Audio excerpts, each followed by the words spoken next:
KO the basic. We lit tonight. Y'all come through, man. Y'all know how we gonna show up and show out. See y'all all in the building.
We live, pull up. We up in this thing. We live, pull up. Live, pull up. Man, we live, pull up. What's going on with y'all, man? Happy New Year. It is 2026. It's your boy, KO. Happy New Year to everybody that's in this thing, watching it live, catching the playback. Hit the like button. Show has started. Let me drop a community post. Show started. Pull up.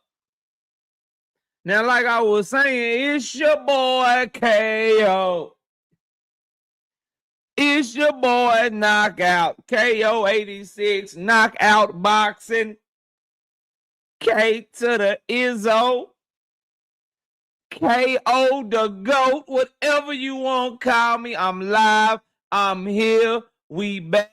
Welcome to another episode of Knockout Boxing 86 TV. And today we got another knockout list. If you know, we've been doing an annual award show every year since we started the channel. We did that on Tuesday to end 2025. And to start off 2026, for our first show of 2026, what better way to kick off the year than for me to give you my top 10 pound for pound list starting the year? We do our list one time a year. I want to give everybody an opportunity to fight. I want to give everybody an opportunity to update their resume. And then we give you our list. And we got some changes to the list. Oh, yeah, we got some changes. We got some people that had to move around. We had to make some room. So please run the likes up. This is like a preseason. You know what I mean? You know how right before everything pop off, they give you the preseason college football rankings. Well, going into 2026, these are my top 10 pound for pound fighters in boxing. Depending upon how they perform, depending upon how some people who didn't make the list perform, this list will change. It changes once a year. We only do it once a year. So we're going to get to it. We got to first get the likes up to 100. Get the likes up to 100. I'm not hearing no haters in 2026. I'm not listening to nobody who got a favorite fighter that they call Black Jesus, but he can't even tell me when his favorite fighter's first title defense was. We don't pay attention to them people in 2026. Who you talking about, KO? His name rhymes with Joseph Haxon. Joseph Paxson. We don't pay attention to niggas like that in 2026. When you don't even know how to spell Turner. When your favorite fighter's father don't even know how to spell his own nickname, we don't pay attention to you. We just keep cooking. When you don't know that Debo needs 2 E's and you spell it Debo, we not listening to you in 2026. Yeah, we not doing that. Not this year, brothers and sisters.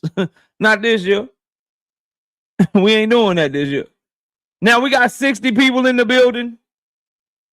I understand I don't go live this time. We will be back to our normal schedule next week. Monday, Wednesday, Thursday night, 7:30 p.m. Central Time. We'll be back to our normal schedule. We will be back to our normal schedule in 2026. But since we are not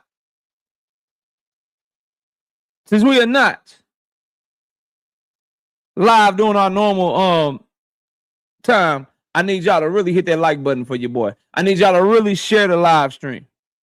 Share the live stream, okay? If you got a YouTube channel, if you got a Instagram, if you got a Twitter, X, Snapchat, TikTok,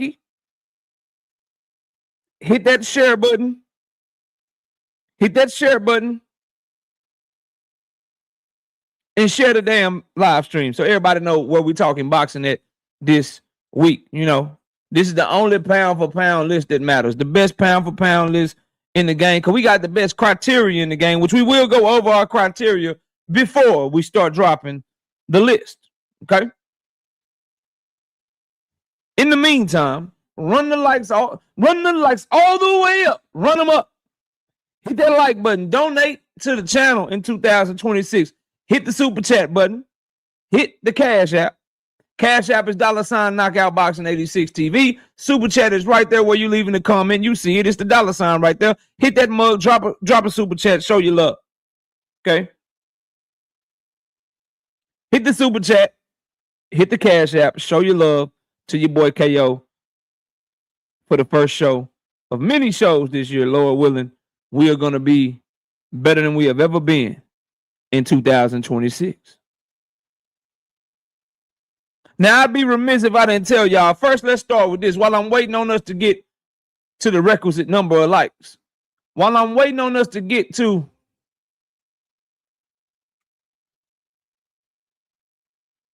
the number of likes we need, and while I'm waiting on everybody to get in the building, what better way to kick off the show than to start with my 2026 wish list. These are the top things on my wish list, more than any fights I want to see, right? More than any particular matchups I want to see. My wish list, first and foremost, is I want all of my favorite fighters to fight at least 2 times this year. All of them to fight at least 2. If some of them can get 3 in, that's what I want. But everybody from Gervonta Davis to Abdullah Mason to David Benavidez to Jerron Boots Ennis, right? To Bam Rodriguez. I want to see my favorites fight at least 2 times in 2026. That's first and foremost. Secondly, I want to get to about June or July. 2026. I want to get to about June or July, and I want for Turkey Al-Shiki to get the fuck up out of regular boxing. Take your ass over to the TKO League and good luck, nigga. I want Turkey over there on Paramount with Vito Milnicki Jr., Jose Rayo Valenzuela, Callum Smith Simpson, and whoever the hell else he got signed, get the fuck up out of here, bro. Bye, homeboy. That's the second thing I want. KOI. KOI, you don't like hanging out. Steel Mills, what's up, Mills? Let me get you a wrench, bro. Salute to the homie. I see you pulling up on me for the one time. We're about to drop this pound for pound list. You know what I mean? We get the camera turned on once we get the lights where they need to be. But Mill, what's up with you, man? Salute. Welcome to the channel. I hope you will check out the content on a more consistent basis, bro. Be good. What up? First and foremost, the reason why he's fucking up the game, bro. You're not going to convince me that somebody who knew what the fuck they was doing would have put Devin versus Brian Norman Jr. in motherfucking Saudi Arabia, bro. Keep that camera off, you hater. Keep your ass quiet. Never mind. Somebody else already shot your whole ass. Somebody else already shot you. You know what I mean?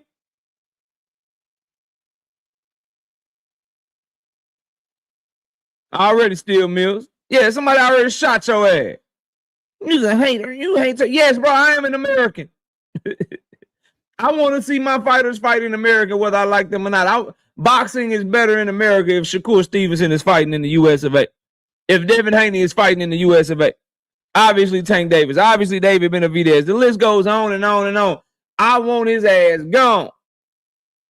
Okay? Wish list number 3. Before we get to going.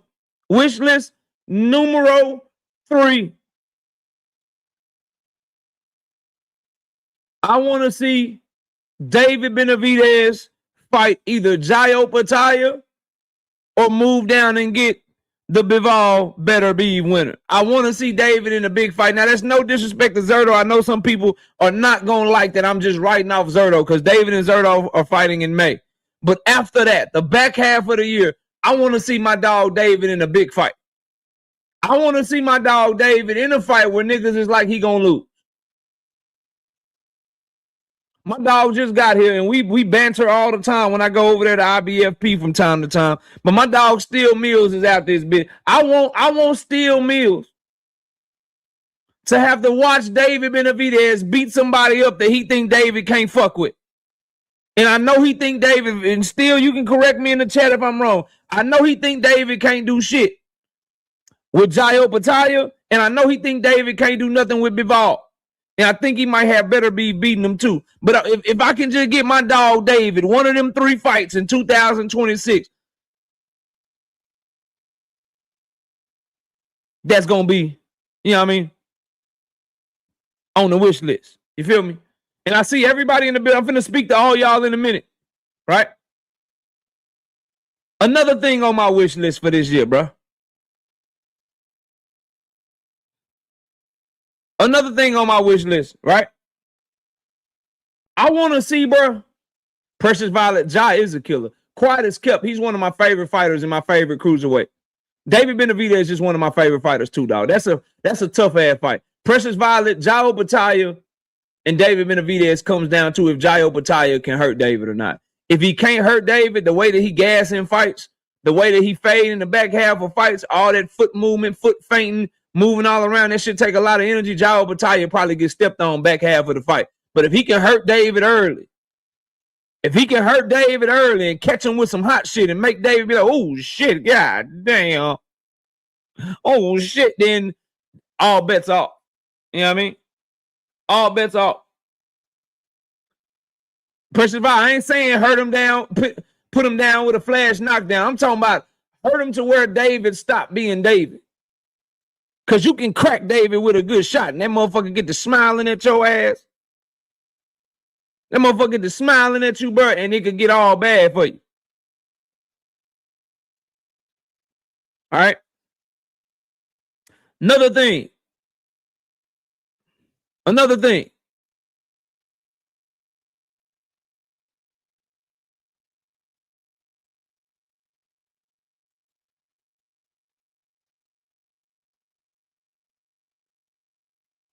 Another thing I want to see.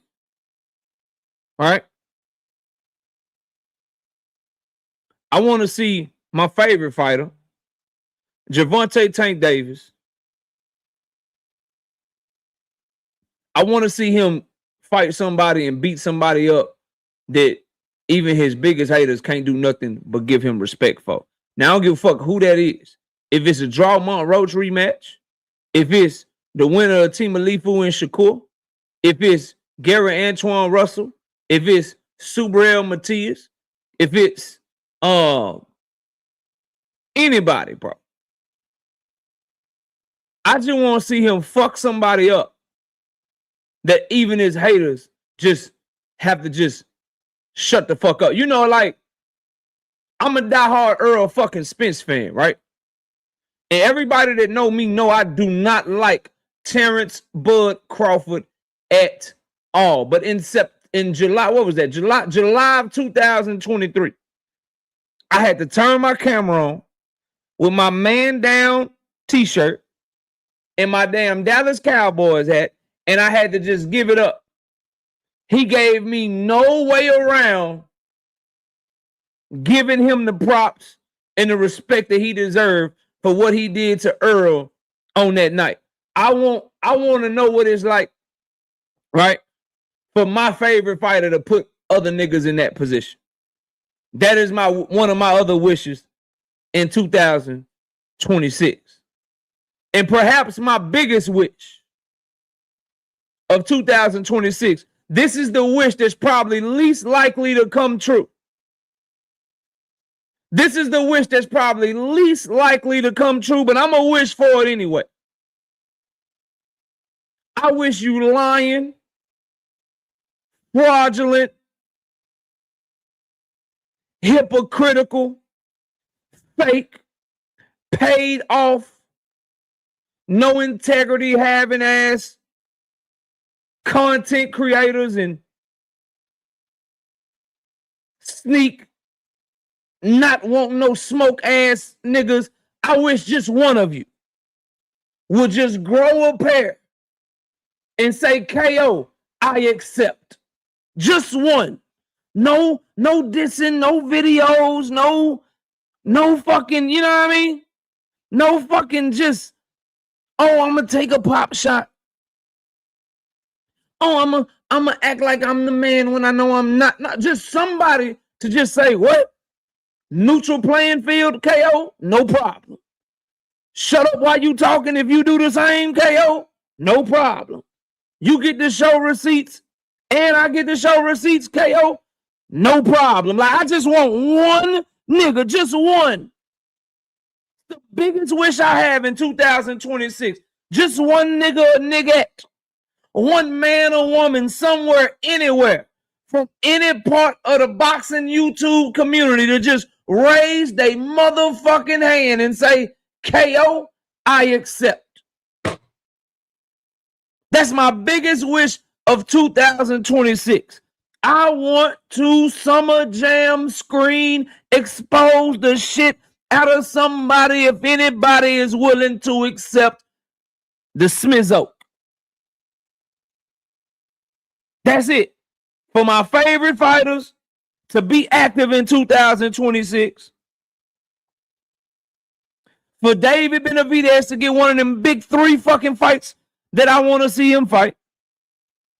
For Turkey Al-Sheikh to get the hell out of Dodge and go try to take over Badminton or something. Nigga, go try to take over the professional bowling fucking arena. Nigga, go to the PBA, Professional Bowling Association. Just go away, bro. And then last but not least, the thing that's probably not going to happen at all is just for somebody, anybody, somewhere to say, KO, I hear you talking, homeboy. And I accept.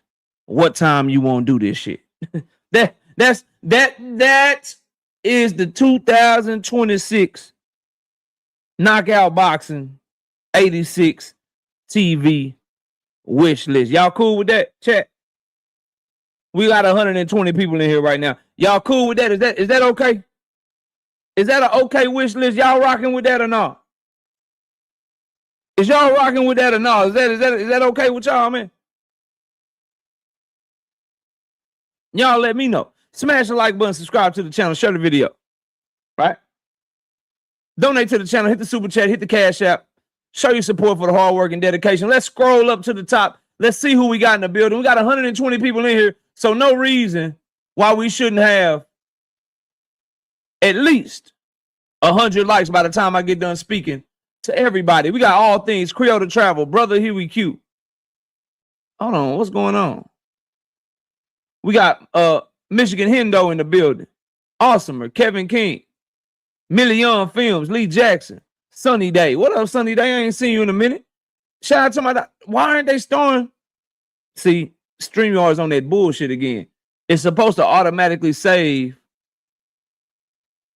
It's supposed to automatically save the super chats, bro. But I'm glad I was able to catch this. Shout out to my dog, Tim Carey. Not Jim Carey. 10 piece. No biscuit in the super chat. He said, Happy New Year, KO in chat. Happy New Year to you, bro. Nike Hooper, what's up? Miss Joette, what's up? Javon, 856. Zach B, being a member for 22 months. He say, salute, family. Salute to you. I bet you won't make it for 2 years, though. Oh, real quick, channel members. D1 asked me, was I doing predictions this week? I'm going to try to drop them all tomorrow. Amanda Serrano got a card. And they got a prelim card, too. I think we can put a couple of predictions together and get a bet, get a nice little parlay going, too, to start the year as well. So, y'all be on the lookout for that tomorrow. But Zach is being a member for 22 months. I bet you can't make it to 2 years. We got boxing and barbecue in the building. What up, Andre? Swoosh Life. What's happening with you? Million Films. Okay, you're going. What's your going to a goblin? Nothing. You ain't saying nothing. We got official goblin. Savage Boat. Big Braille. Big Bob Gun. Kiro Black. Paid in full. What up, Paid? Young World. What up, Young World? Dundrick them. Jay Chisel. What's happening? Oddly Gifted Bully Kennels. What's happening with you? Jay Will, what's good? O2 Marcy, Joseph Jackson, Hen Dog, what up? East of the river. East of the river. There we go. I had to like really, I don't know why I had to lock in for that. That shit was crazy. We got Big Skull, what up? Crown 6'4", what's good? Teach, what's up with you? Chris is in the building. Steel Mills in the building. Nostalgia Life. Be good. What up? Andre, what up? Skillsmatic. What up, man? Tez, what's up with it, Tez? Angry White Man Podcast. Y'all go subscribe to D1 and William Old School over there. Salute to y'all, man. Precious Violet, what up? Dragons Assassin, what's good with you? What's happening with you? They blocked your clown ass, huh? Your goofy ass got blocked trying to talk shit. Now you're invisible like a ghost, boy. Casper out there, bit. Yeah, I seen you, bro. Nostalgia Life, what's happening with you? All things, what up, bro? Just scrolling through, making sure we speak to everybody.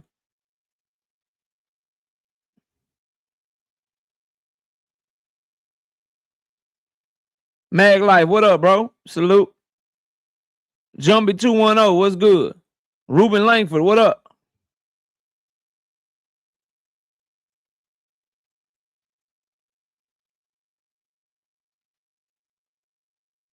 Boxing King, what up? Salute to you. Kadir, what's good with you? Yeah. I'm gonna be covering that shit, man. I'm gonna make some time. If I gotta get up early. Bro, we gonna get it done. 68 likes. Now we gotta get 32 people. We need 32 people to hit the like button so we can get started, man. What up, Savon? Salute. Do what he said, man. Do what he said. Y'all gotta hit that like button. We ready to rock and roll, man. You gotta run them likes all the way up. Look at that. Gotta run the likes all the way up so we can get going, bro.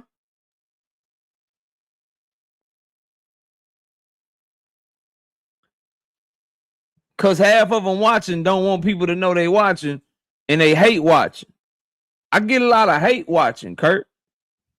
I get a lot of people that watch me. They can't help but to watch me because they use me for content. But also they don't want to hit the like button because it's like I know this nigga KO be cooking, but I don't want to hit the like button because I don't like that he be cooking. Sometimes he be cooking my favorite fighter and shit, and I don't like to hear that shit. But I can't refute him, so I won't hit the link. But I can protest by not hitting the like button. But I still get him a view though. That's how niggas be moving out here, Kurt. Show off, show off Loso. What up?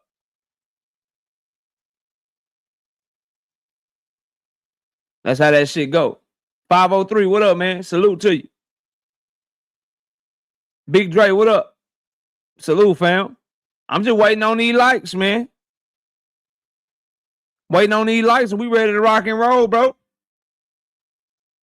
Ready to drop this pound for pound list. The only pound for pound list that fucking matters, okay?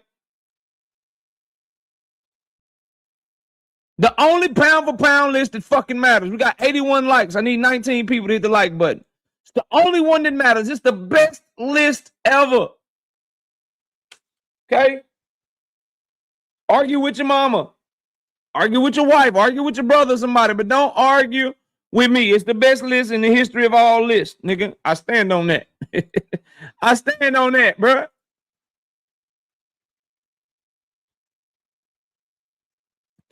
I'm ready to go over this criteria, and then I'm ready to drop this list. O2 Margin said, I did my part. Nigga, you got another account. You got another account, bro. You have another account.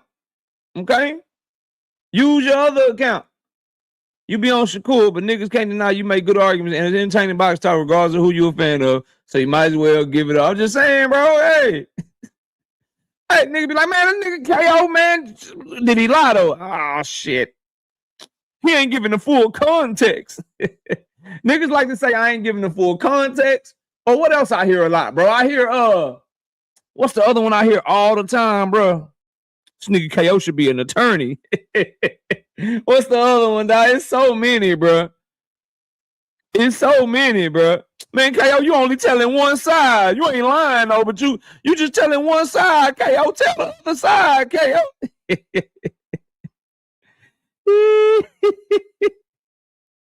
That's how the shit be, man. Yeah, there you go, yeah. You spinning narratives, KO. Well, I'm spinning there. I'm just telling. I mean, you ain't lying, but you spinning a narrative, though.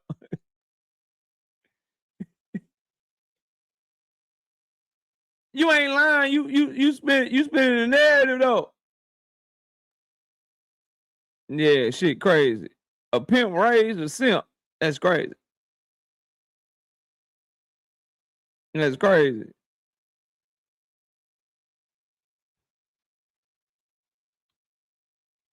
And I only got 3 criteria, bro.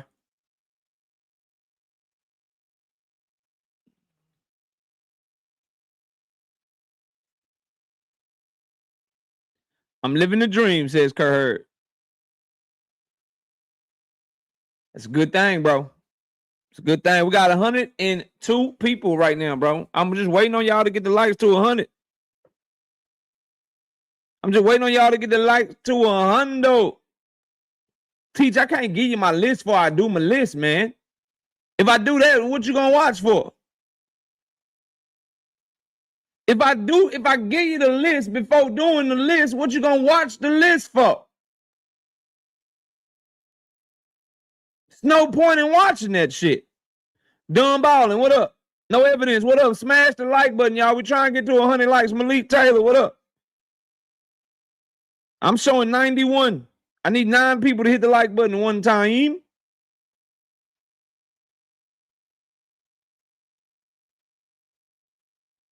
Arizi says, DHP. Rep your people, man. Rep that Temu promotional company, man. Rep that shit, man. Arizi, where you got Devin Haney at on your pound for pound list, man? We got 92 likes. I need 8 people to hit the like button. Arizi, where you got Devin Haney at on your pound for pound list, man? Coming to be, you don't speak, you don't say hello. Nigga just say DHP, nigga. What the fuck you talking about? DHP in it, nigga. You ain't part of DHP. Look, see, This how you know, nigga. They expose us every time, nigga. Number 5, nigga. I got him number 5. Okay. Okay. You have him number 5 then, bro. You and all 32 of his fans, bro. Kurt Hurd with the 10-piece in the Cash App. Before I took a bit of a break for the holidays, W2026 dropping the 10-piece. I appreciate you. Look. See, this is shit right here. Look at this shit. Look at this shit. Look at this shit. Look at this shit. Look at this shit. Look at this shit. I'm gonna leave that up on the screen, all right? These niggas cook themselves, man. I'm gonna leave that up on the screen. I'm gonna leave that up on the screen, bro. Joseph. Hey, Joe, you see how you niggas doing?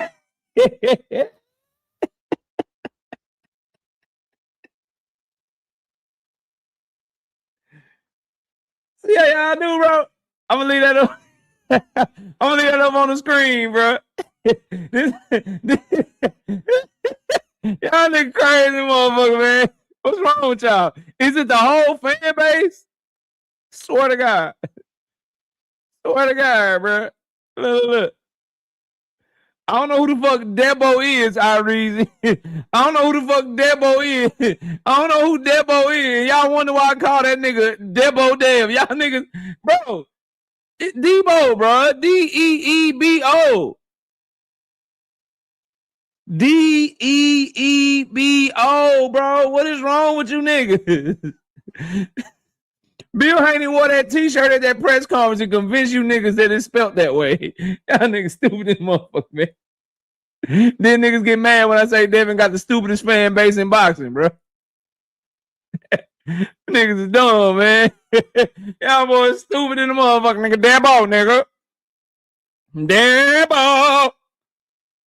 Nigga put too many O's and not enough E's, ass nigga. Nigga, if I'm gonna put a whole bunch of O's in that bitch and make sure. I'm just gonna put one E, nigga, but I got like 22 O's. Nigga, I put 22 O's and one E in this motherfucker. KO won't notice. If I put 33 O's in this bitch with one E, the nigga will not notice that I misspelled this shit. Yeah, nigga, I'm gonna notice. I'm for sure gonna see that shit, and I'm gonna catch that shit every time, bro. Every time. We at 100 likes yet. T say we at 98, bro. T say we are at 98. We are at 98. We need 2 people to hit the like button, peeps. 101. All right, bro. So today, as y'all know, turn your camera on, man. Today, as y'all know, Miss Joette, what's going on with your big choir? What up? As y'all know, today, we are doing our pound for pound list. Because ain't no fights happening in 2026. Nobody on the pound for pound list or anywhere close to it is fighting this week. So it's the perfect segue, the perfect time. I'm about to tell you, C. Coolidge, salute to you. It's the perfect time to go over my pound for pound list in boxing right now. First, the criteria. Eye test. Y'all know I trust my eye test. We have built a channel off of analyzing the sport of boxing. We have built a membership package that we offer to you guys based off of analyzing what's going to happen in fights.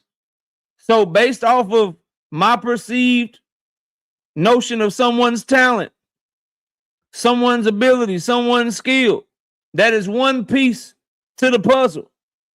Another piece to the puzzle is your accolades. Brashley McClendon, what up? What are your accolades? What you have accomplished in the sport and who you have accomplished it against. Oh yeah, and subscribe to the vlog. I'm glad you said that, Curtis. Curtis, you were the real superstar for this stream right now, bro. Let's take a pause. Let's take a pause real quick. And let's put the vlog Subscribe to the vlog. Let's put the vlog on there, man. Okay. Subscribe to the vlog. Okay. Boom. There you go. Subscribe to the vlog, like Curtis said. Now, back to what I was talking about, right? Accolades. Very simple. What have you accomplished in the sport? And who have you accomplished it against? So, what have you won? And who did you fight? Very simple. What have you won? And who have you fought? Last, and certainly not least, your performance. Are you 12 zipping niggas? Are you beating niggas up? Are you stopping people? Are you outlanding them by astronomical numbers? What type of performance are you putting on? Are they jaw-dropping, undeniable performances? Are you just skating by? Okay? Are you just skating by? Or are you stepping on shit, basically? So there you have it. Your performance. How are you fighting? How are you winning? Is the best way to describe your performance. Your accolades. What have you accomplished? And who did you accomplish it against? And of course, eye test. Because at the end of the day, a lot of these fighters are going to have similar performances. And they're going to have similar accolades. There's going to be a lot of multiple division champions on this list. It's going to be a lot of people that fought other champions. It's going to be a lot of people with title defenses on this list. It's going to be a lot of people that's putting on great performances. So how do we separate that? Eye test. Eye test.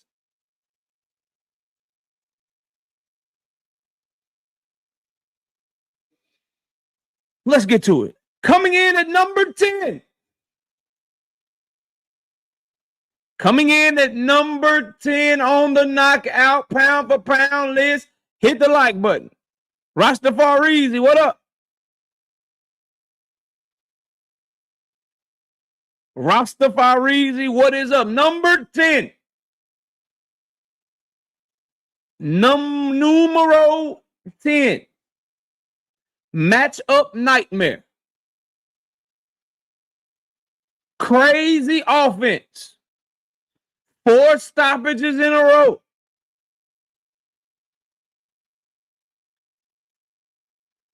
Probably the most difficult matchup in boxing. Meaning, the fighters in his weight class, it's so hard for them to prepare for him. Because he's so fucking different. And he's showing it every time out. Weaknesses, his defense. But he's so great offensively that it more than makes up for it. Does anybody want to guess who it is? Let's see how well y'all know your boy KO. Anybody want to take a guess? Difficult ass matchup problem. Stopping shit. Right? Matchup nightmare. By far, in my opinion, the best fighter in his division.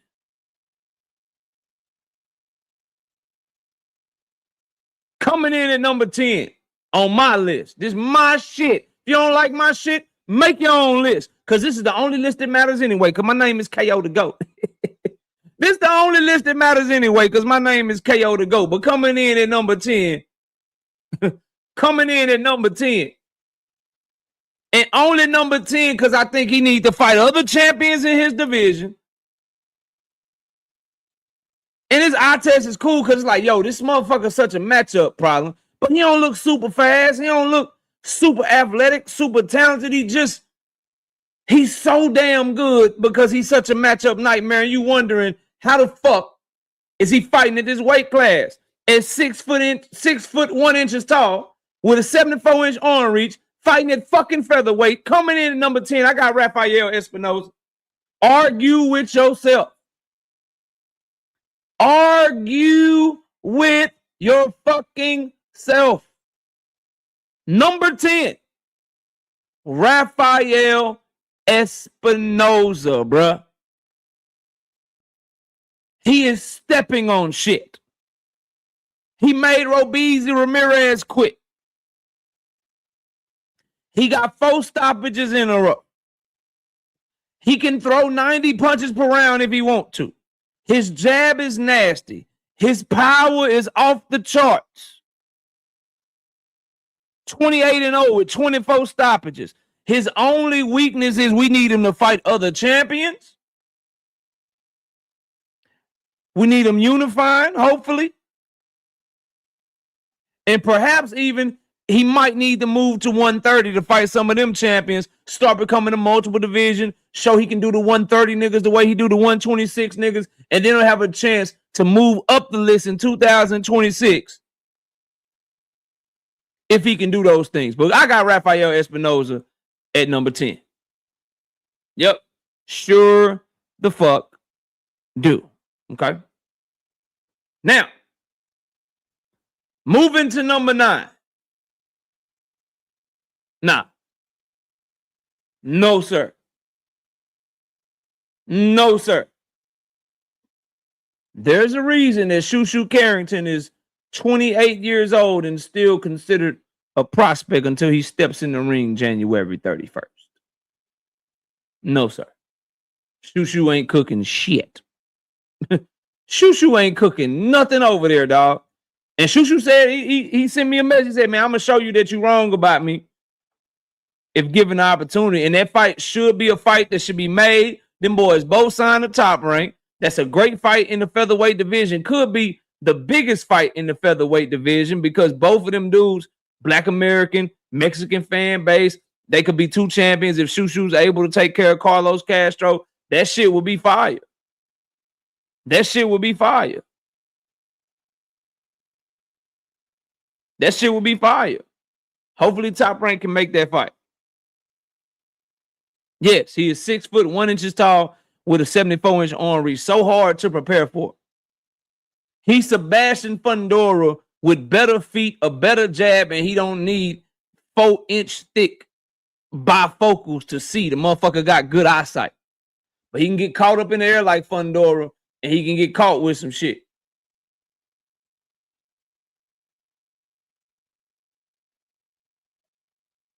Okay. But we got Rafael Espinoza coming in. Number 10. Coming in at number 9. Sunchild, what up? Coming in at number 9 on the pound for pound list.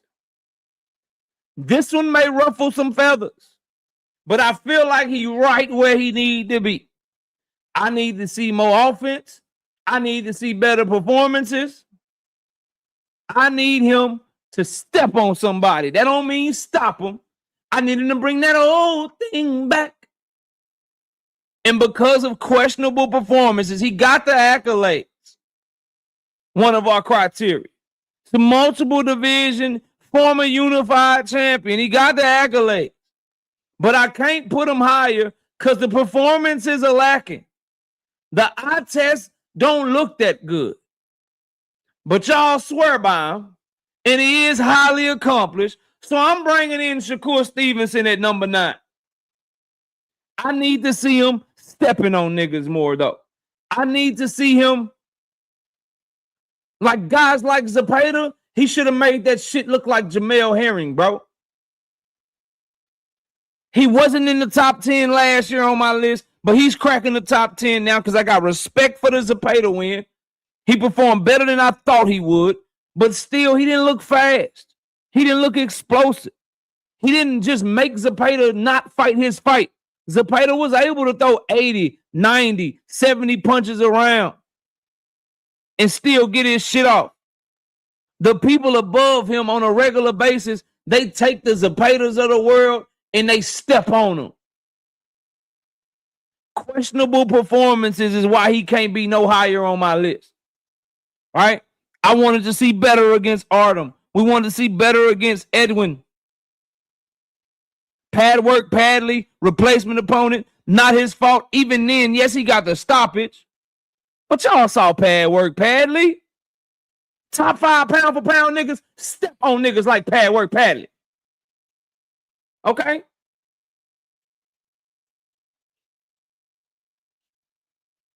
So as soon as he can put on a great performance, like T.O., he gonna move up. If he do T.O. how his fans think he gonna do T.O., he can move up probably about 3 or 4 places.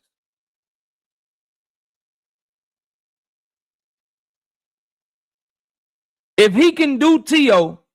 how y'all swear he gonna do T.O., he can move up by 3 places. If he don't do shit else, if T.O. is the only fight he has for some reason, God forbid he get hurt, hand or whatever, or politics, he don't fight no more in 2026, at minimum, he can move up 3 slots from here. If he do T.O., how y'all say he gonna do T.O., right? But I need better performances, bro. The eye test shit, it ain't working for me. That's why, like, when I be having these shows, bro, and I be talking to y'all, if you go back to the debates that we have, niggas don't be answering my question. I be like, yo, what fight? Like, where's the special shit? Where's the hand speed at? Where's the stepping on niggas? Where's the dog at? And I gotta tell y'all in the back of my mind when the nigga said after fighting Zepeda like that, I'll never fight like that again, bro. That's on y'all, bro. That's on y'all, fam. I just need to see more offensively. I hear special. I hear him compared to Floyd. I hear him compared to Bud. I hear he's better than this person. He's better than that person. But then when he get in the ring, bro, niggas that y'all say he better than, when he fight the opponent, it's questionable, it's cautious, it's some other shit. Then the people y'all say he better than, they'll go get in the ring with the same nigga and step on him.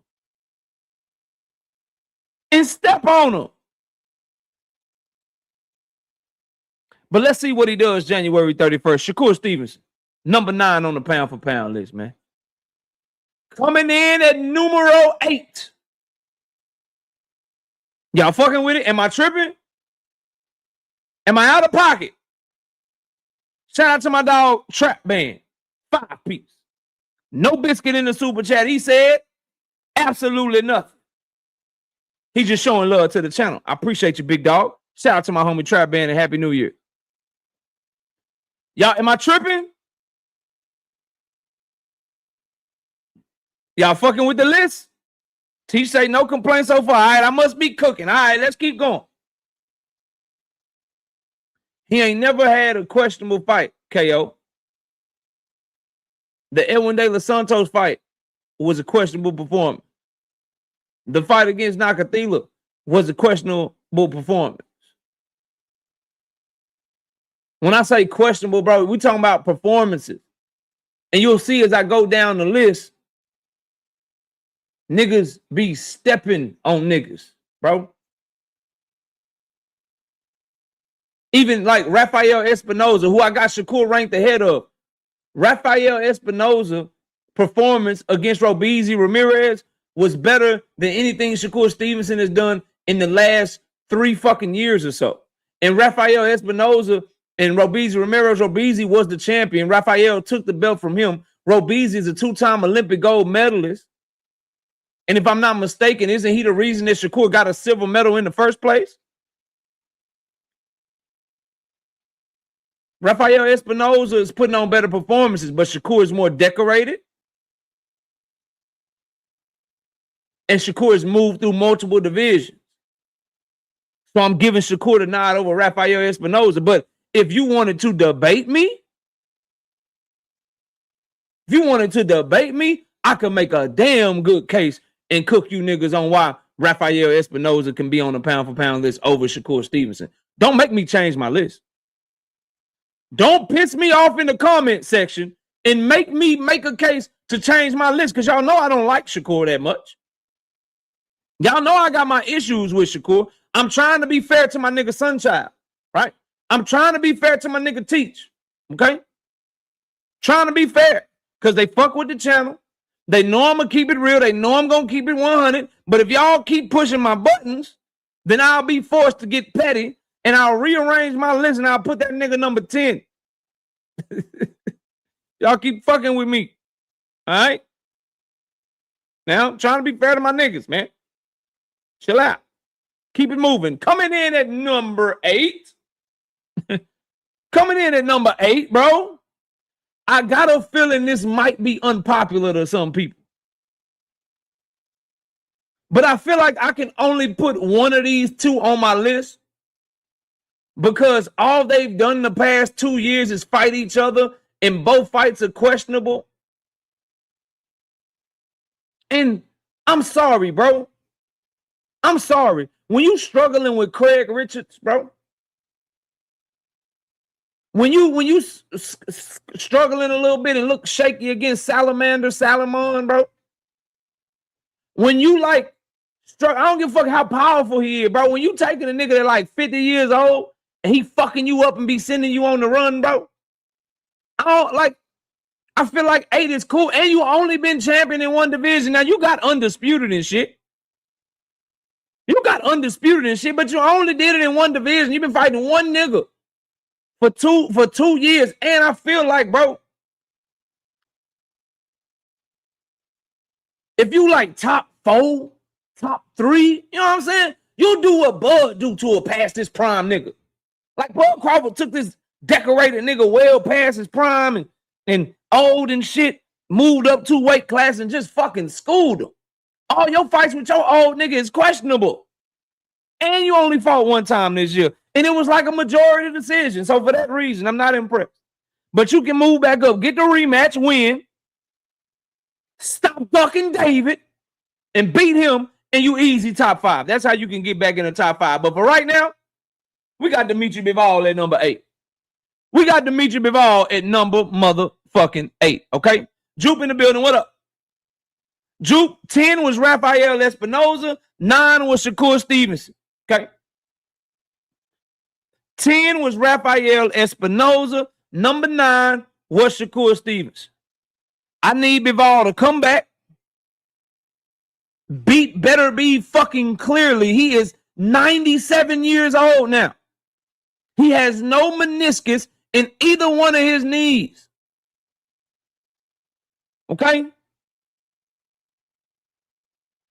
Hell no, Mike B. If you want Canelo on the list, don't hold your breath, bro. Canelo Alvarez is not on the list. Okay? He's not on the list. Better Beef got no knees. He got no meniscus, no ACL, no MCL. He's 137 years old, and you can't do nothing but arguably lose to him twice. That's the other thing. They felt like you lost. Both fights. Both fights. So, yeah, we got Dimitri Bivol coming in at number 8. This is where the list gets controversial. This is where the list gets controversial at 7 and 6. I'm telling you right now. Some of y'all are going to boo. Some of y'all are going to boo.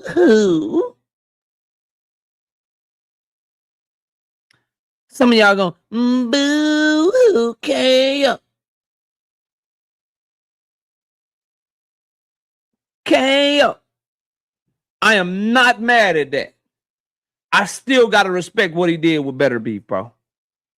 What fighting Better Beef? All right, it's like this, bro. Shakur put on a better performance than Bivol in 2025. Facts. But what do we respect more?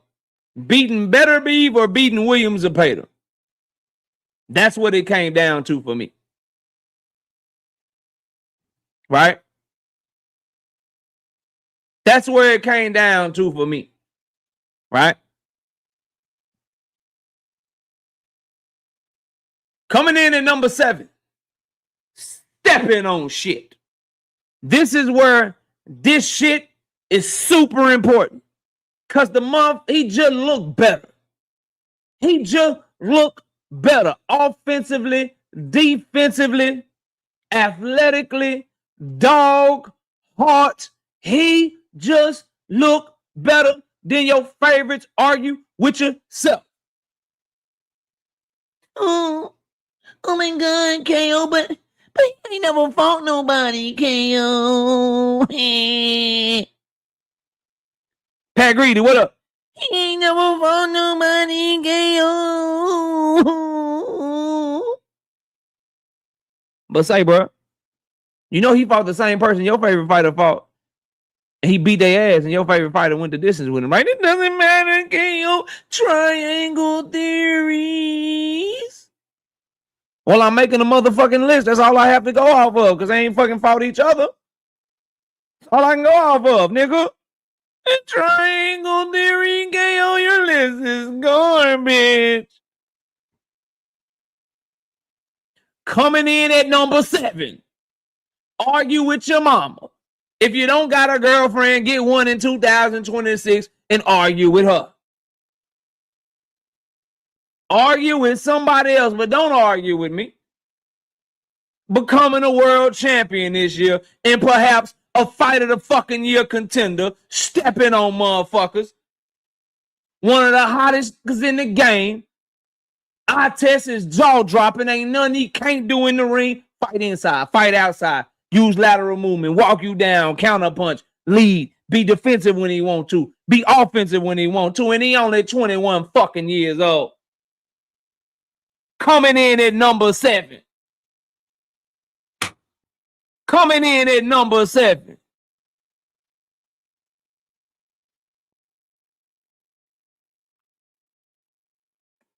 Coming in at number 7. Abdullah Mason. Oh, why you got him over? Why you got him over motherfucking Shakur? I respect Sam Noakes more than Zepeda right now. I think I'd pick Sam Noakes to win if he fought Zepeda. I like Abdullah Mason's performance over Sam Noakes better than I like Shakur Stevenson's performance over Zepeda. And furthermore, him and Shakur Stevenson got a common opponent. Shakur Stevenson was worried about the strength of the police officer Nakathila, while Abdullah Mason took a round and a half to get Nakathila the fuck out of there. I got Abdullah. Argue with yourself, nigga.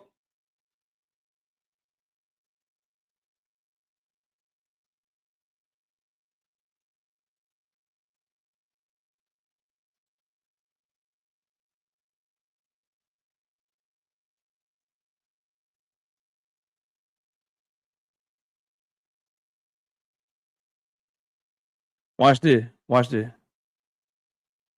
Ask y'all a series of questions real quick.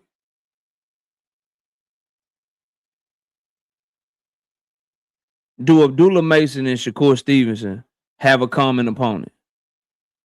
Watch this. Watch this shit. Do Abdullah Mason and Shakur Stevenson have a common opponent? What up, Thomas Hill? Watch this shit. Do Abdullah Mason and Shakur Stevenson have a common opponent? Okay. Next question. Are Shakur Stevenson and Abdullah Mason champions in the same weight class?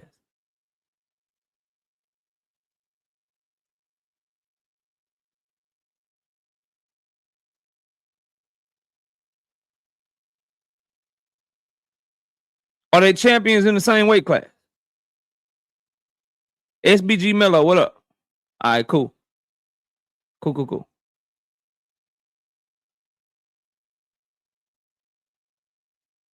Against that common opponent, who put on the better performance?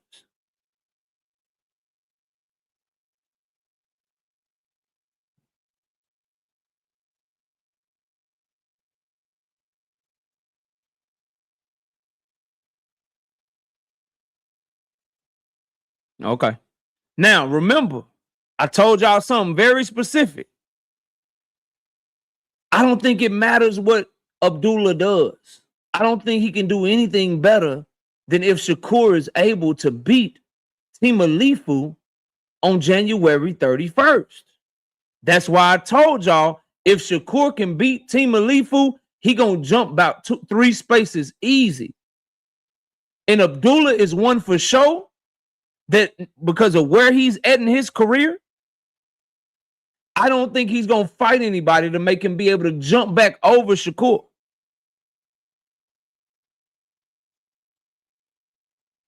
So Shakur beat Timalifu, he for sure going over Abdullah Mason, no matter if Abdullah Mason knocked 2 motherfuckers out, unless they move Abdullah Mason like a dog and let him fight some champion that we don't know about. But Abdullah number 7. Coming in at number 6.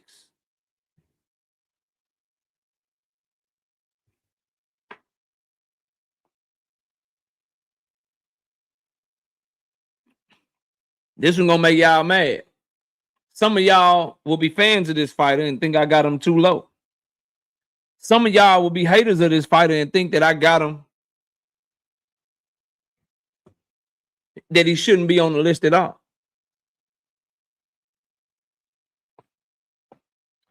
But when you have the track record of stepping on motherfuckers for years at a time, when you are a 2-division champion and everybody is trying to fucking fight people that you already beat the fuck up, when fan bases are crying for their favorite fucking fighter to get niggas that you already knocked out, you gotta be doing something right. You gotta be doing something right. But you gotta draw this year, my nigga. And then nothing else. So anybody with you in a top 5, anybody with you in a top 2 or 3, I think y'all bullshit. I think y'all bullshit. You gotta be outside of this shit. And you gotta work your way back up. Now, if Tank don't do what the fuck he need to do, Shakur can pass his ass on my list by 2027. And Shakur is already in catbird position to do that because his fight already made, man. His fight already fucking made, man. So what you gonna do right now? You're hanging on by the skin of your teeth. But because you knocked out Frank Martin when he was fucking undefeated, because you knocked out Ryan Garcia when he was fucking undefeated, because you knocked out motherfucking Hector Luis Garcia when he was undefeated, your track record for the past 10 fucking years is gonna still have you in the fucking top 10. But you got some work to do in 2026 to get back in that top 5. And I'm sure y'all know who it is right now. By now. Coming in at number 6 on the list, we got Tank Davis. We got Tank at number 6. Still my favorite fighter. Still the person I look forward to watching fight the most. But your 2025 was trash, bro. Your 2025 was trash, bro. Straight up. You got bounced back.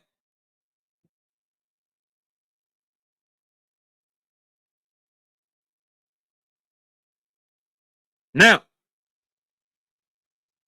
I'm going to keep it 100 with y'all. I don't think there should be any controversy with the rest of the list. All right, baby, bye. I don't think there should be any more controversy with the rest of the motherfucking list, bro. I think my top 5 is probably the best top 5 in the history of the sport. J-Man, what up? I think my top, Brian King B. Falcon, what up? I think this top 5 I'm about to give y'all, bro, is the best top 5 in the history of the game. Y'all excuse my dogs. My wife just left and they don't like when she leaves. So if y'all can hear them, I apologize. They'll be quiet in a minute. They'll be quiet in a minute. Listen, bro. Here's the thing, Kurt. His destiny is in his own hands, so to speak. Because he has a lot of leverage over a lot of guys. He always, when you in his position, bro, when you in Canelo position, when you in Floyd position, right? When you in that A-side position, Kurt, you always one fight away from jumping all the way to the top. Because I think we've proven on this channel that you can't just make any and every fucking fight that you want to. But Tank Davis is in a unique position to where he one made fight and one performance away from shutting everybody the fuck up. Right? Because, oh my God, the winner of Shakur and Team Alifu just jumped over Tank Davis. Hey, Al, go get me the winner. And then he fuck up that winner's, he fuck up that person. Whoever it is, if it's Shakur or Team Alifu. He always, because of who he is and his star power, he's always one fucking moment away from shutting everybody the fuck up. But we got to go with what it is right now. And you can't put him over these 5 people that I'm about to mention, bro, in my opinion. Coming in at number 5, bro. Coming in at number 5, this dude right here, one of my favorites, man. And if he could just get the fucking opportunities, he can solidify and start jumping over some people ahead of him. And he's in position to do it because he already got a fight made for this year. But boy, this dude, he'll be beating people the fuck up, boy. I'm talking about if he don't stop you, you still going to the hospital because he done put paws on your ass. Underrated skills. Underrated fucking skills, man. Underrated skills, bro. Under fucking rated skills. Oh, he don't got no feet. Oh, he don't have no defense. Then you get to watch the motherfucker fight. You be like, why his hand so fast?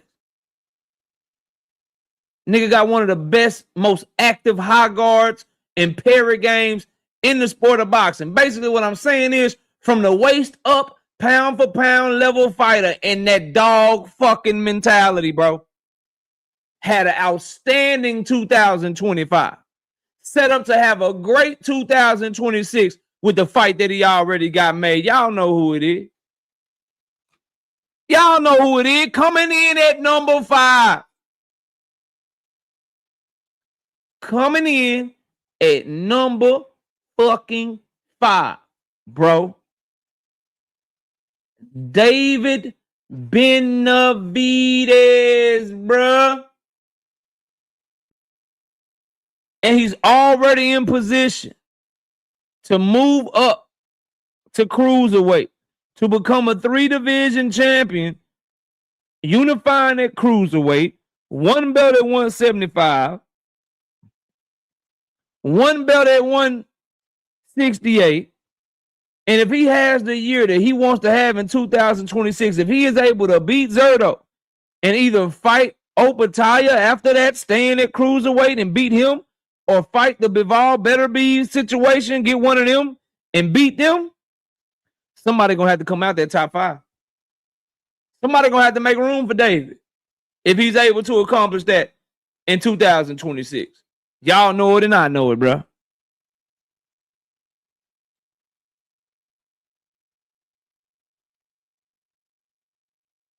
Y'all know it and I know it, bro.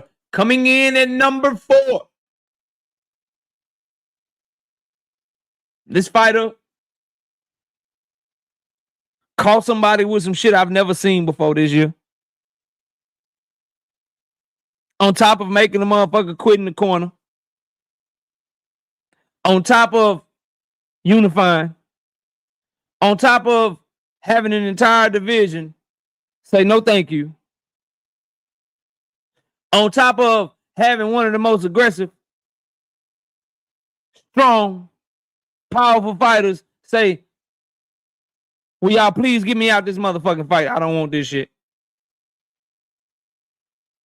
eye test is probably the best in motherfucking boxing. Size, speed, skills. Nigga made up a punch. Like, what the fuck is a no-look uppercut? What the fuck is a no-look uppercut, nigga? What's a no-look uppercut? I don't know, but he do. And he coming in at number 4. I don't know, but he do. And he coming in at number 4.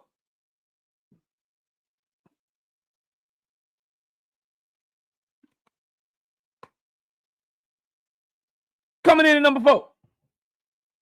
Every nigga at 140 was like, nigga, I will cut 45 pounds as long as this nigga is at 147. The minute that this motherfucker went to 154 and fought used limo, niggas was like, nigga, I want to go to 147. Me too. I go to 147. I go to 147. I want to unify. I want to unify. I want to unify. What's this shit? What's going on? Drink, you were late. But since you are a managing moderator on this channel, Drink, I will run them down for you. Espinoza, number 10. Shakur, number 9. Bivol, 8. Dula, 7. Tank, 6. Benavidez, 5. Boots, 4. And Drink, we are using eye tests, accolades, and the performances that they put on as the criteria, brother. Shout out to my dog, Drink. Okay? Yeah, that's what Boots have niggas doing. I will cut 13 weight classes. I will cut 13 weight classes so that I don't have to fight this nigga. Golden Boy is like, nigga, listen. We will just fight on Tubi with Top Rank. If the zone tries to make us fight this nigga, we will go to Tubi. We will join Tubi. I am using a combination of the 3 things that I mentioned. The eye test, the accolades, the performance that they put on. So, for instance, Rafael Espinoza, eye test crazy. 6'1", 74-inch arm reach. Right? Performance is crazy. 4 stoppages in a row. He's only a 1 division champion. Never moved up in weight. So I can't put him over Shakur, whose accolades are way better than Rafael Espinoza. 3 division champion. Former unified champion. Coming off a pretty good performance against Zapata. However, his eye tests and performances always leave fans lacking. So I can't put him higher than this guy, who's undisputed before, which Shakur has never done. But his eye tests and performance haven't been great lately. But he has been fighting tough ass Archer Better Be. But still, you want to crack top 5? They fighting champions too, and they putting on performances. And Better Beeve is 40-something years old. So because of your performances and eye tests, you can go higher than Shakur because of who you've been fighting and your accolades. You can go higher than Espinoza because of who you've been fighting and your accolades. But you can't get higher up the list because your performance and your eye test ain't up to snuff. Abdullah Mason, one of the best performances and eye tests in the game of boxing right now. Putting on crazy performances. Crazy fucking performances. Stopping the people that he fought before Sam Noakes and then beating up Sam Noakes, hurting him multiple times while displaying talent both offensively and defensively at only 21 years old. His performances are right up there with the best of them. Just not accomplished enough to jump too high. Tank Davis, performance and eye test, crazy. Crazy. Except for his most recent fight. So we got to knock him down. He was top 3. We had to move his ass all the way down to 6 because of what he did most recently. But we can't knock him all the way down and forget what he did the 29 fights before this one fight. But he can't be in the top 5 because you're only as good as your most recent performance. I don't think I have to say shit about David Benavidez's performances. So that puts him at number 5. And he's also a 2 division champion. I don't think we got to say shit about Jerome Boots Ennis's performances because he unified as well. And then he moved up to 154 and hit a motherfucker with a no-look uppercut. And his own contemporaries think he is the shit because they're scared to move up. They're scared to fucking move up until he left. And you got one of the most scariest fighters in boxing who just put Erickson Lubin in a goddamn casket running away from this man. So his contemporaries know he the shit. So we got Jerome Boots Ennis at number 4. This next one may surprise some people. This next one may surprise some people. But I don't care. Because when you are doing the top 3, you got to get granular, bro. You got to break this shit down, okay? Got to break the shit down. And unfortunately for this fighter, although he is putting on good performances, although he is highly fucking decorated, perhaps one of, if not the most decorated fighters that we have in boxing in the sport today. Yeah, 100%. However, this nigga keep getting knocked down by niggas you don't expect him to get knocked down by. You like, oh, he about to step on him. Luis Nery knocks him the fuck down. Oh, he about to step on this nigga, Ramon Cardenas. Knocks him the fuck down. Oh, he about to stop this nigga, David Picasso. Goes a motherfucking distance. So for those reasons, good 2025. Top 3 is nothing to complain about. I still like him. I still think he is nice with it. But it got to be Monster Inoue at number 3.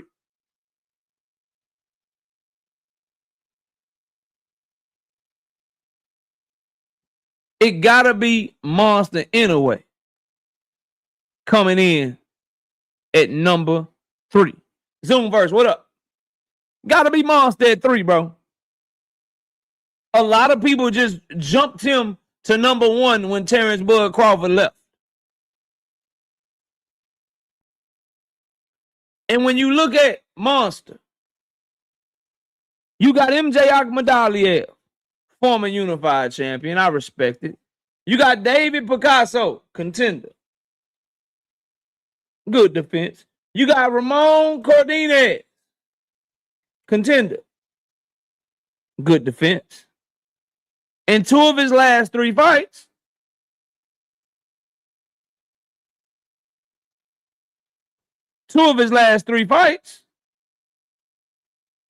he wasn't fighting champions. He was fighting contender. I mean, he didn't get any stoppages. So we can't put him higher than 3. But I tell you who's at number 2. I tell you who's at number 2. A lot of y'all are already guessing it. This dude is outboxing and outclassing champions. I test probably the best footwork in the whole sport of boxing. Performances, what are we looking at? 1, 2, 3, 4, 5 stoppages in a row against world champions. Puma Martinez, fucking world champion, stop you in round 10. Puma Luma Numa Caffeine, fucking world champion, stopping you in round motherfucking 10. Right? Pedro Guevara, nigga, you just some no-name nigga that ain't supposed to really be in the ring with me, so I'm stopping you in round 3. Hall of Fame fighter. Hall of Fame fighter.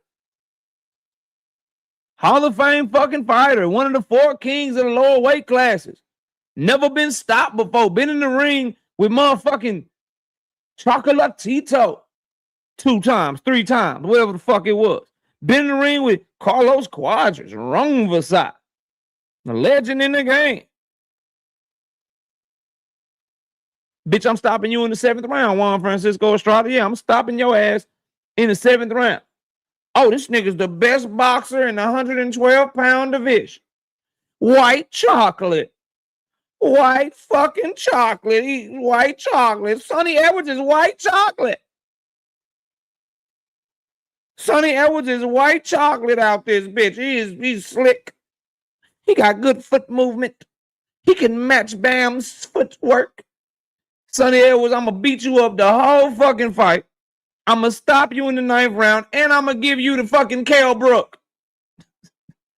KO, what's the KO Brook? You know that shit that Triple G and Earl Spence gave him in 2 separate eyes. He gave Sonny Edwards the KO Brook. Gave that nigga the KO Brook eye. So sorry. Sorry, bro. Yes. Monster anyway is great. And this may draw some controversy from people. But Bam Rodriguez has been on a better run since 2023, and it's time to put him over Monster.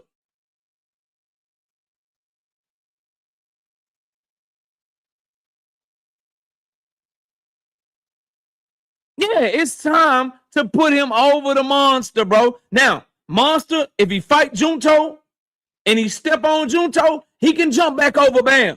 But for right now, January 2nd, 2026, Bam Rodriguez, by unifying, fighting other champions, stopping all of them, and whooping their ass up until he stops them. Bro, he over Monster right now. Argue with yourself, bro.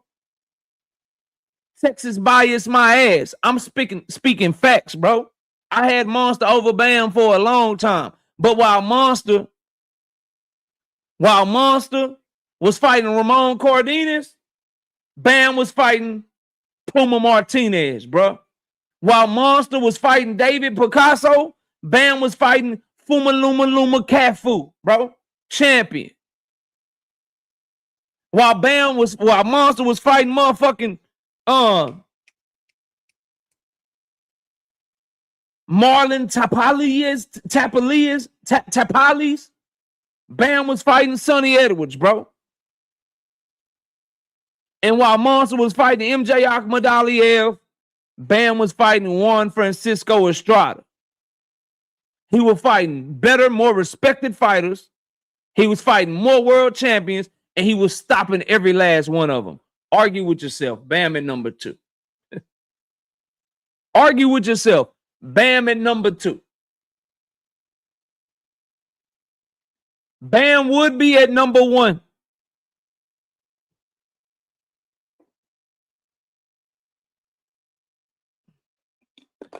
Bam at number 1. Chris, I can't help it if my favorites are some of the best in boxing.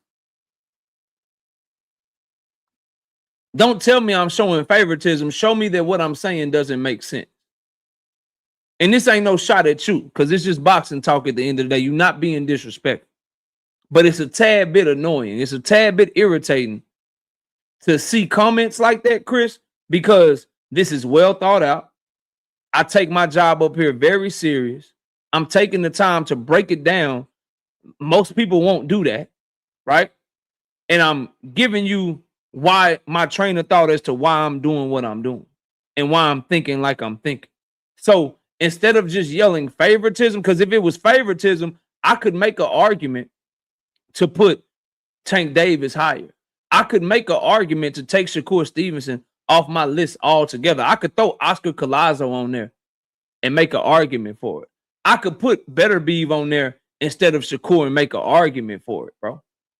I could do that shit very fucking easy. So show me where I'm showing favoritism by poking the holes in my argument, by telling me that what I'm saying is not making sense.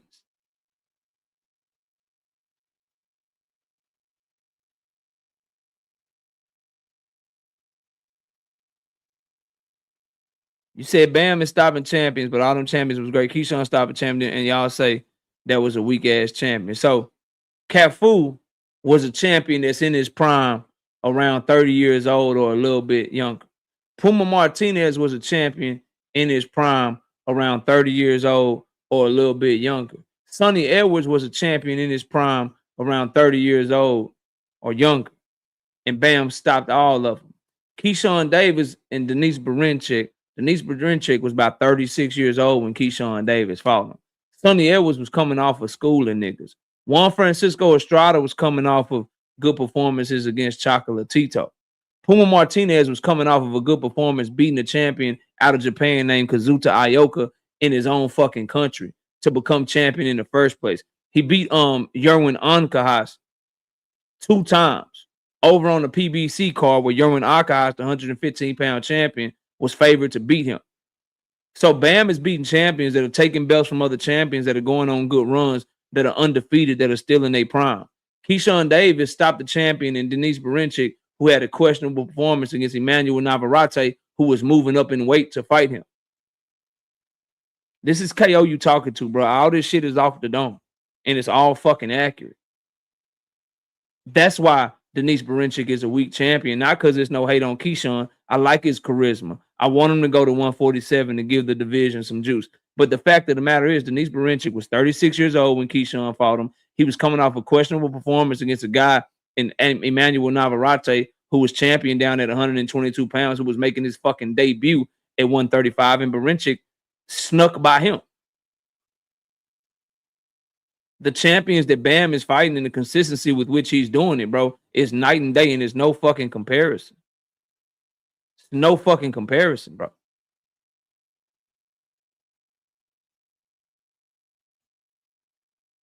Anyway, moving on. Coming in at number 1, bro. Y'all can say I'm tripping.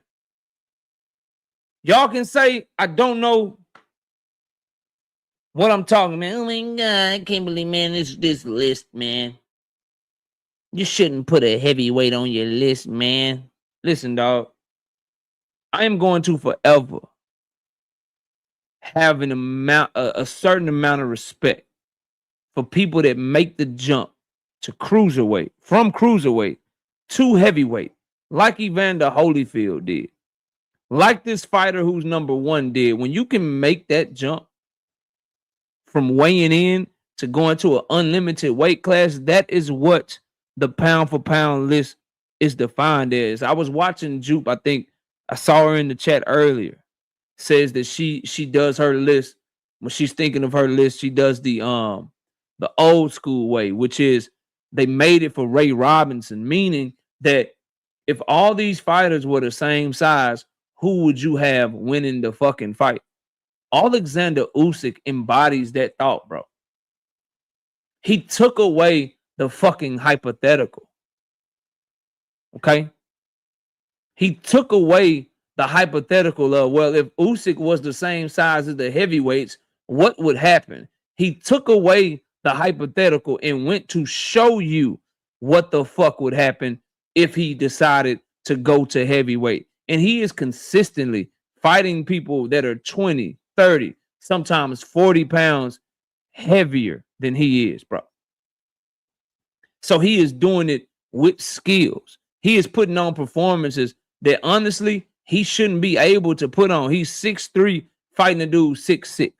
He's 225, fighting a dude 250, and he's giving these guys the business.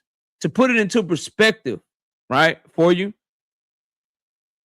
Usyk and Tyson Fury had the biggest disadvantage in height, reach, and weight of any fighter on this list. And if you think about it, if we're the amount of respect that we're giving Terrence Crawford for moving up to fight Canelo, he deserves that shit. 100% deserves that. But Canelo had to weigh in the same weight as him. Usyk is essentially 6'2", fought Tyson Fury at 6'9" tall. Usyk is the guy that's 225, letting the dude weigh in 270 something pounds to fight him. When you fighting motherfuckers getting outweighed by 50 pounds and they 7-8 inches taller than you, nah, bro. Nah, bro. Usyk gonna be number 1 on this list, man. Argue with yourselves. Now,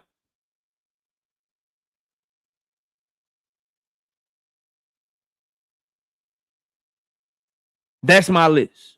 All right. Espinoza 10.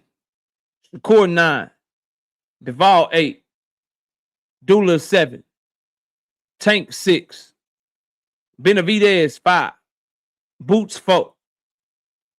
Monster 3. Bam 2.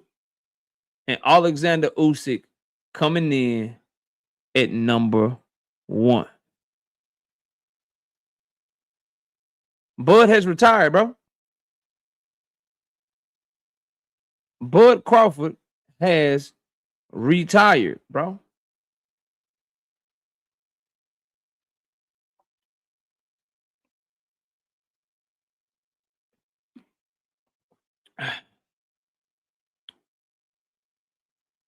What this nigga say? Bud pound for pound emeritus.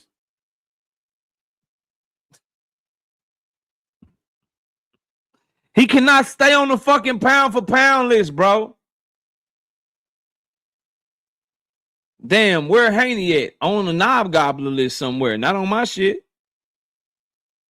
Why would Devin Haney be on anyone's pound for pound list, bro?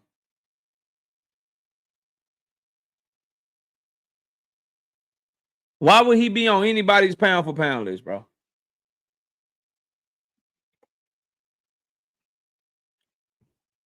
Who you putting him over? Who you putting him over? Who am I replacing?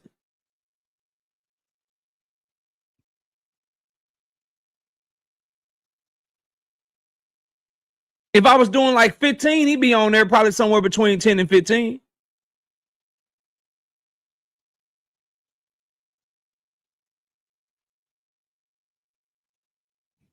He said he's emeritus now. He's no longer on my list.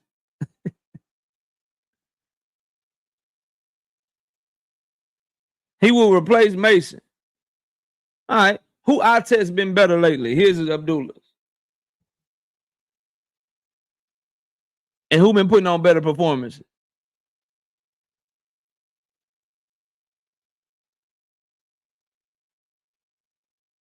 Matter of fact, bro, panel open. Panel open, bro. Y'all ain't got to type.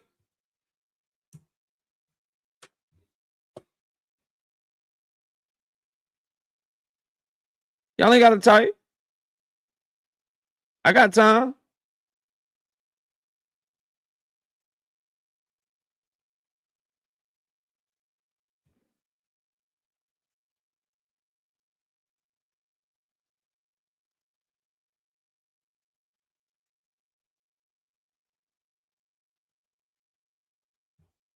Panel's open, bro. You know what I mean?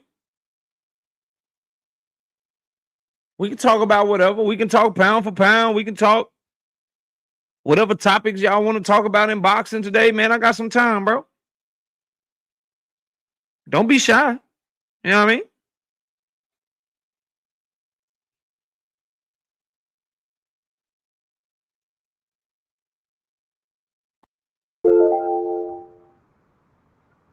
What's up with everybody, man? Oh, damn. You got a huge echo, Rich. You got to fix that shit, bro. What up, Theo? Rich, you got an echo. I'm going to remove you, have you come back, bro. Fix your mic or whatever, fam, and you can come back. What's up with everybody, man? Salute to everybody. Happy New Year to all y'all boys, man. What's going on? Yo, what up? What up? What up? Child boy got for the show, man. Can you run them down? I had to do something at the 5. So who was the last 4? All right, so 10 Rafael Espinoza, 9 Shakur, 8 Bivol, 7 Mason, 6 Tank, 5 Benavidez, 4 Boots, 3 Monster, 2 Bam, and 1 Usyk. But doesn't Bivol got a known documented duck? Damn, somebody I still hear echo, y'all. That's Rich. Rich, I had to get you up out of here again, bro. Your stuff You is gotta tripping. he gotta turn his device down or something. Rich. You got YouTube in the background, bro. If you clicked on a computer, you got to close out YouTube. Yeah. I think he might be good now, Rich. Nah, this shit's still tripping, bro. Yo, Get bro, out, homie. Hey, yo, doesn't Bivol got a documented duck from this year? Didn't he duck David? Shouldn't he not be on that motherfucking list? damn, Nah, I ducks mean, get you off. A duck don't take you off the list because Shakur duck Tank.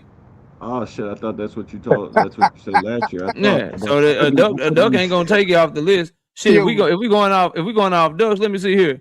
Bivol duck motherfucking Dang, Rich, you fucked up out here. Fucked up out here, Rich. I'm sorry, bro. You might have to take Tank off too, then, bro. No, I mean, who Tank duck this year? Who He tanked don't that? know. He don't know. He don't- He ducked just he don't talking. Lamont know. Roach, bro. What you talking about? He Everybody just I know know that. what talking, you bro. duck, You man. ain't duck KO. no Lamont Roach. See, Stop that's it. what He I'm just saying, bro. talking. You on that boxing hacker shit, K bro. Stop Come that on, shit. man. You KO. He could Real, chose real, he chose you could Hey, lose. what's up? Jake Hey, Paul one over at a Lamont time, Roach. y'all. Y'all let hey, me I just hear. got, I just Let got. me hear. Let me Quick, hear A1. Cause I don't know if A1 got all day to be talking over no, y'all. I got a super quick question, and they can definitely get back to it. I was gonna say, could you add prefix or context to your list again? Like what called you preference it off of? Because I think I missed the beginning of the show because I was Yeah. So the criteria. So I getting. had 3 criteria. I'm combining eye test. I'm combining the accolades and define accolade. Me defining accolades mean what they have accomplished and who they have accomplished it against. So basically, what you got and who you fought, and then the performances that they put on. That was the criteria for my list. Criteria. Hey, that's the perfect. same criteria I had for my list too. But yo, I wanted to Okay. ask you a question too. About Abdullah Mason. So you and Monster Inouye. So you said Monster Inouye. You had Monster Inouye where you had him at because you know he was getting knocked down and all of that. And Mhm. Mason was. We saw Mason get knocked down a lot too, though. But Monster Inouye is number 3, and he's undisputed multiple times and like a 4 or 5 division champion. So why would I put Mason over him? What are you talking about, bro? No, I'm not saying. I'm not saying you should. I'm not saying you should put Mason over him. Mhm. I'm saying. I don't think that Mason belong on there, bro. I don't think that Mason. I don't Okay. think Mason belongs over the people Who that you you got him over. who would you replace him with? Don't you got Mason over Bivol? Yep. How, bro? Bivol beat Canelo. He beat Beterbiev. He beat Canelo. Two He beat people Canelo. that was He undisputed. beat Canelo. He beat Canelo years ago. He 7 beat years ago. Beterbiev. He beat Beterbiev, but a lot of people felt like he lost to Beterbiev, and he's not putting on good performances. And when But you see, watch he's both of them, undisputed. and when you watch both of them fight, it don't matter. He does have better accolades, but when you watch both of them fight, Abdullah Mason looks like a way more talented fighter. Now I understand there's a lot of subtle stuff that Dimitri Bivol does. I'm just not impressed with his performance against Beterbiev, bro. Beterbiev is 45, 46 years old as shit. And I know I'm being hyperbolic, but he's an old man. If you want to be top 5, you need to be stepping on shit. And Abdullah Mason steps on shit, bro. And he looks good and fast and explosive offensively and defensively. While Dimitri Bivol, he struggles, bro. It's not just the Beterbiev and Canelo shit. What am I supposed to do with him barely beating Craig Richards, who's a UK domestic level fighter? So What it am I don't supposed to matter do with who him? you One fighting. What am last I? thing, bro. Hold on. What am I supposed to do with him struggling against what's that guy's name? Salmanov or whatever the hell his name is, bro. So What you am said I you supposed to called. do with him allowing somebody like Joe Smith Jr., slow as fuck, fucking former fucking goddamn welder and shit, go to distance with him when he's slow as shit with nothing going on? Like, what am I supposed to do with that shit, bro? So you When I think got these, Abdullah Mason? when I got these other fighters that's stepping on people that's on them levels, bro. So you think Abdullah Mason stepped on Sam Noakes, but 100%. But Shakur didn't step on Padley? No, he stepped on Padley for sure. He stopped him and he did really good, but Sam Noakes is a way better fighter than Padley. And Shakur stopped Padley, but Abdullah Mason beat Sam Noakes up way worse. Like really Padley bad. just got a robbery victory in his last fight to some UK domestic guy. Hold on, we got bro. coming up. Hey, KO, real That's quick. it. I only got one beef. Do you not have Devin ahead of Shakur? Hold on, Rich. Oh, Hold on, Devin Rich. His can't be mic on the messed list, up. bro. Rich mic Say that messed up. again. Say that again, A1. My other question, as far as the person I was, for me, I would have Dev over Shakur. You would have who? I would have Dev over Shakur, and you know how I feel about that. I mean, I kind of give everybody equally kind of the same type of fan base or fandom equally across all these fighters. But for me, I think I would have Devin Haney over Shakur. I ain't mad at that. I ain't mad at that. I think he's somewhere between 10 and 15. His performances, they left a lot to be desired, bro. A lot. Shakur put on better performances than him. But the accomplished side of it, Dev went up there and beat arguably the most dangerous person at 147, though. Yeah, he beat Brian know Norman Jr. That's a real good win. From the second round on, the shit was trash though, and then I can't get the Jose Ramirez shit off of my mind, bro. How was it trash when he was hurting him the whole fight? Like, I'm not understanding. What fight were you watching? He was hurting him. I watched the Because fight 72, like 6 times whole already. fight?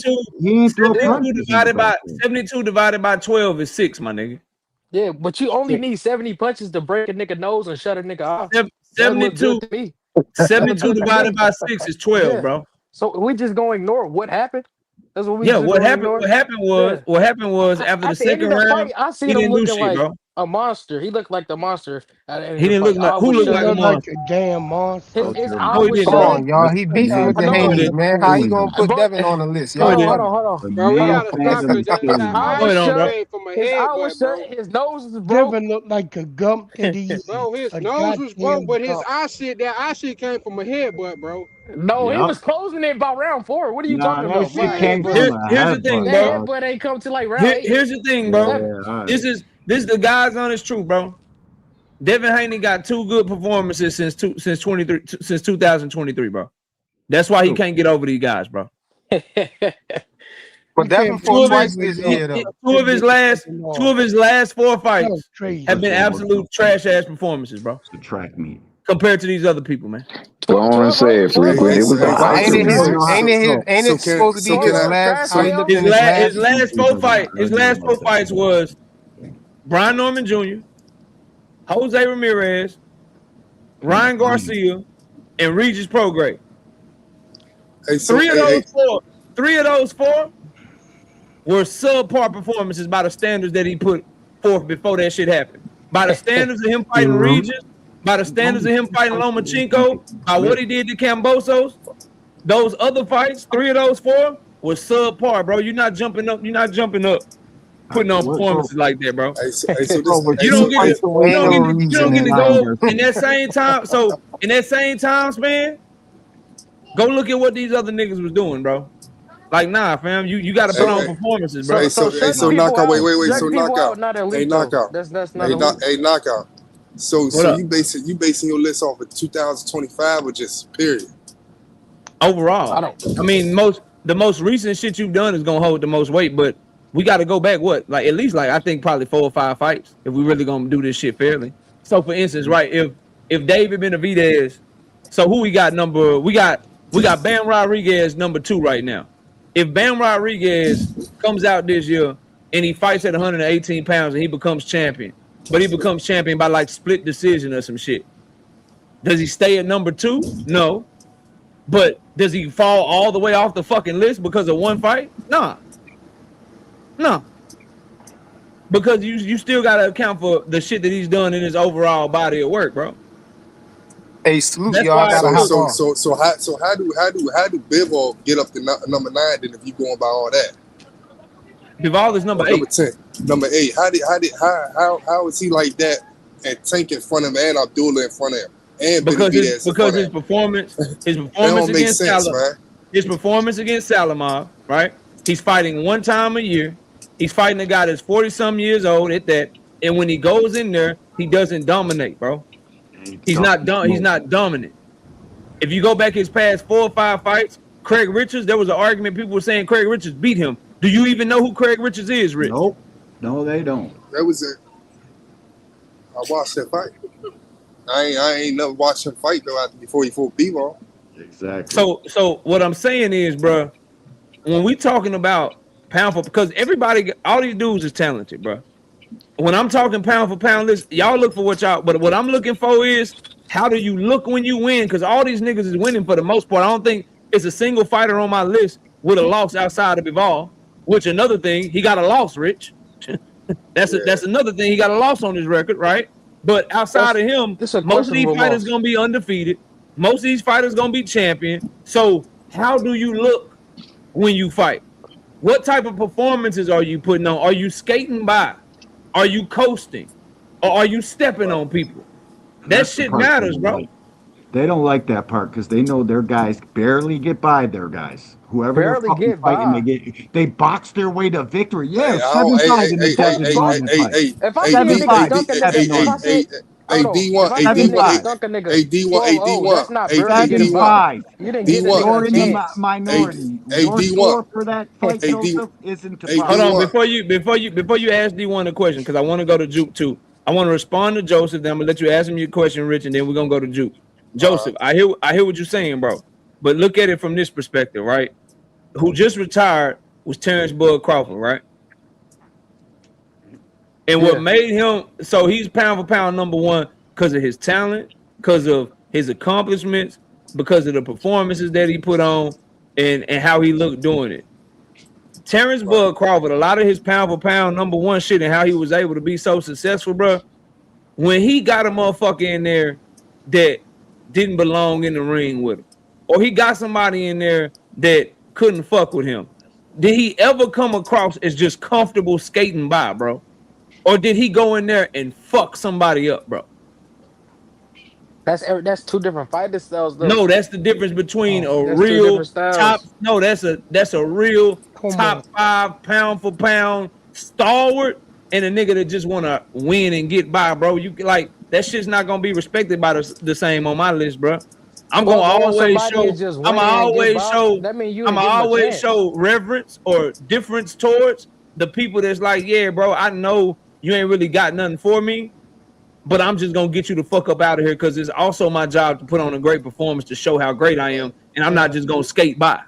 That's like, bro, that shit trash, bro.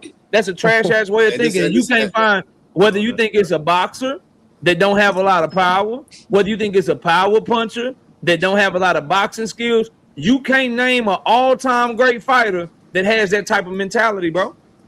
You can't name them. Them all-time greats, all them niggas, dogs. And they stepping on you if you give them an opportunity to. If you, I don't give a fuck how little power you think Floyd Mayweather got, or how little power you thought Sweet Pea had back in the day. You put somebody in front of them, they stepping on them, and it don't matter if you what that mean. I'm not talking stoppage. I'm talking about, oh, bitch, I can style on you. If I'm Sweet Pea, bitch, my hands finna be down. I'm finna be making you miss. I'm gonna make you pay, and I'm gonna make you look stupid. I'm not finna coast. I'm finna turn up on your ass. That's pound for pound shit, bro. That's all-time great shit. This just getting by shit will not be respected over here, bro. That's not just getting by, though. Like, that is, bro. Making it seem like that is. Hold on. That is, fam. Hold on. That is, dog. Hold on, bro. Ain't nobody talking to you, man. You can eat off KO later. All right. You say what, nigga? What? You heard me. You heard me. Yeah, I ain't gonna repeat myself. You heard me. Nigga is a you heard me. And he said, make he don't know how to get the job done. How when he get a nigga hurt, put him out, take him out the goddamn game. Instead of going 12 rounds, dance with the motherfucker. Nigga, you out your fucking mind. That's what it's about. The great they get in there with somebody who ain't supposed to be in the ring with them. Motherfuckers out the ring. They lay them out the ring. Talk to that nigga. Talk to that nigga, David. Your boy, talk to that nigga, David. I don't hear this nigga. Y'all let me hear. Y'all give me a second, bro. Let me hear. Rich was gonna ask D1 the question. Then I'm. I was just going to say this that. Nigga still whispering. I just hold on, y'all. I just wanted to say that. I just wanted to say D1 wrong because I ain't never seen Shakur ever feel uncomfortable in a fight. I ain't never seen him look uncomfortable or none of that stuff. In a fight. So he's not uncomfortable against Zepeda? You said what? What you say? I never said anything about Shakur up here, bro. You need to chill. I ain't never seen him look uncomfortable in a fight. But you go ahead and juke. I ain't never seen it. And please show me. I will tell you, bro. I would tell you go watch I would say go watch the fight with Edwin. I would say you can rewatch the Zepeda fight. And I can say you can watch the Knockoutboxing. He ain't look uncomfortable. KO, I've heard niggas say that Shakur 9-3 him or 10-2 him. Wait, hold That's crazy. Hold on. He ain't look uncomfortable. He ain't use his shoulders to hit a nigga in his chin. He ain't take no knee. He ain't do none of that wild shit. I don't know what the fuck y'all talking about, but he ain't never did that. He ain't headbutting niggas. He ain't going none of that. You know what looks uncomfortable? Shakur versus Dallas That's uncomfortable. When you gotta use dirty tactics, that's uncomfortable. That means but did he go 12? Uncomfortable running from Ramirez for 12 straight rounds. That's uncomfortable. Fucking barely pointing your. Let me say this, bro. Let me say this, cause I'm not gonna do the trolling shit. I would just simply say any nigga that has apologized after fights multiple times is a nigga that was uncomfortable doing that fight. Go argue with yourself, bro. Go argue with your fucking self, my nigga. Please. Don't argue with me. Argue with yourself. When you are on camera apologizing to the fans on more than one occasion because of the performances that you put on, nigga, you was uncomfortable. You niggas can say that crazy ass shit for somebody else that got the time. Cause I ain't got the time. Juke, what's up? Talk to me, so Juke. your What boy you got? Tank did that twice, didn't he? Hey, how you doing? Oh my God. Hey, how y'all doing? What's going on? What's going on? Hey, so yeah, my criteria is a little different, but based on the criteria that you said, I think you did a really good job. I really can't like debate much with what you have based on your criteria. I might have Shakur maybe like a wee bit higher, but I get it. And I see what people are saying about like the uncomfortableness of Shakur, what have you. I have seen Shakur a little uncomfortable, and that's okay. That doesn't mean like he sucks or something, right? And I understand people saying feel like Devin should have been on. Based on your criteria, I can see where he would probably be like an 11 or based on his accolades. But for me, I think I said in the chat, I go by the like super duper traditional, which is for me, accolades ain't got nothing to do with it. It's literally pound for pound, meaning skill set for skill set. If all sides was being equal, if I was the same exact size, if I was the same exact size as the other person, who would reign supreme, right? And sometimes every year when we see them fight different styles, it might highlight like a deficit or something that we thought they were really good at that they're not as good at or they're not as fast. That's kind of how that change with them. That's how they could differentiate themselves. But whether that person had a belt or not really is not that big of a thing, which is why I understand why Abdullah's so high, and I agree with that. But for me, by my rules, Devin would not be on there because if it's all about pound for pound, if everything being equal in size, people like him and Bam who put on a whole bunch of weight, no, that completely destroys the whole purpose. So no, you're not pound for pound because everybody you have the other size advantage. That takes away the whole definition of pound. You taking Bam off? No. I mean, I'm a little bit. No. Listen, I love Bam. I mean, skill wise, yes, but I will say this. Sometimes when he is fighting people, there are some people he's fighting that they are kind of similar in size to him. But if you can't have an advantage every single time out. But Bam do be getting, he thick. He be putting on the pounds. So all I'm saying is based on that. Nigga do be a lightweight. That nigga do be a lightweight in there. Right. If you're a lightweight, well, then that destroys the whole purpose of pound for pound. Because not only do I not have to do a hypothetical, I've never seen you fight anyone your size. So no, you can't be pound for pound. That's just so. Who would be your top? Just if I know you probably ain't thought about it, but who, based on that criteria, who would be your top 3 or 4? Okay, pound for pound, I would still put Bud this year because he fought this year. I understand he just retired, so I still put Bud. Because you know why? Like, for example, I'll have Bud. I can see Boots. Yes, Tank. I'm like, yeah, Tank. Credit somebody else. Because really what Tank is doing is the definition of pound for pound, right? It's size being equal. He's beating people at a disadvantage. So I can only imagine he's the same size, right? So I will put Bud up there. If I can't think of the exact order, it'd probably be Bud, definitely Bud, probably Boots. Benavidez, right? So for example, if Bud and Benavidez was the same size, the reason why I would probably put Bud over Benavidez is because I think size for size, Bud got it. But they're not. So I would definitely so that's why I would still put Bud size for size, Boots in. Tank. I don't know about that. You know what I'm saying? I don't know Tank, but imagine Tank at the same size as the Boots with the same reach and all that. He would be a monster. He would be a monster. So to me, it always gonna make sense to put Tank that high because even when he fights like dudes at 130, he's a smaller man. So unless he's in a fight that shows me like a huge deficit in a skill set that I didn't see before, no, that draw didn't drop him down that low to me because he is the definition of pound for pound. So he's gonna stay in top 5. I'm sorry, I don't know what to tell y'all. So that's how I don't have Usyk. To me, Usyk is the king of boxing. That's how I don't want to waste the space with him. To me, it's pound for pound guys beneath him. Ain't nobody beat him. We already know that. That's how I rock with it. That's the traditional definition, but I liked your list. I thought you did a good job. Already. All right, y'all panels open. Y'all go ahead, man. When you said that you had Crawford number those lists, if you had them go head to head right now, mentality, style, all of it, nobody on that fucking list beats David Benavidez. Nobody. Shit, I got Terrence Crawford beating that list. Maybe Benavidez might. I don't know. I don't know, bro. Benavidez is a dog, but I just think like if he's the same size as a elite counterpuncher with power and good footwork, and it's a dog, that could be a lot of times. like David's style or whatever, a motherfucker that can catch him in between some shit, and David got to be their size. Like, nigga, you can't be 6'1", 76-inch arm reach, 200 pounds the night of the fight. Like, so David Benavidez, like, just think about it, bro. David Benavidez, orthodox fighter, walking at you, squaring up, doing the things that he do. He's 6'1", 76-inch arm reach. He 200 pounds the night of the fight. But across from him is a 6'1", 76-inch arm reach, Jerome Boots in it. Right. I don't know. Morrell, he already fought a guy like that. Nah, Morrell ain't Morrell. I love me some Morrell. I love Morrell. Morrell ain't Boots, bro.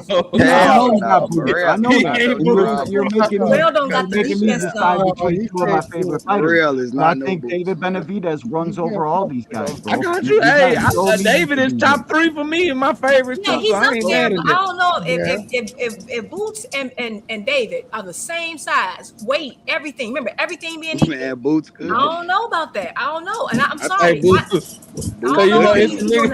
a nigga that fight just like Dave Benavidez right now that's from Texas that I like a lot. That's saying no. And they the same goddamn size, and that nigga saying no. No, thank you. Hey, like that nigga Red Father said to Devo. No.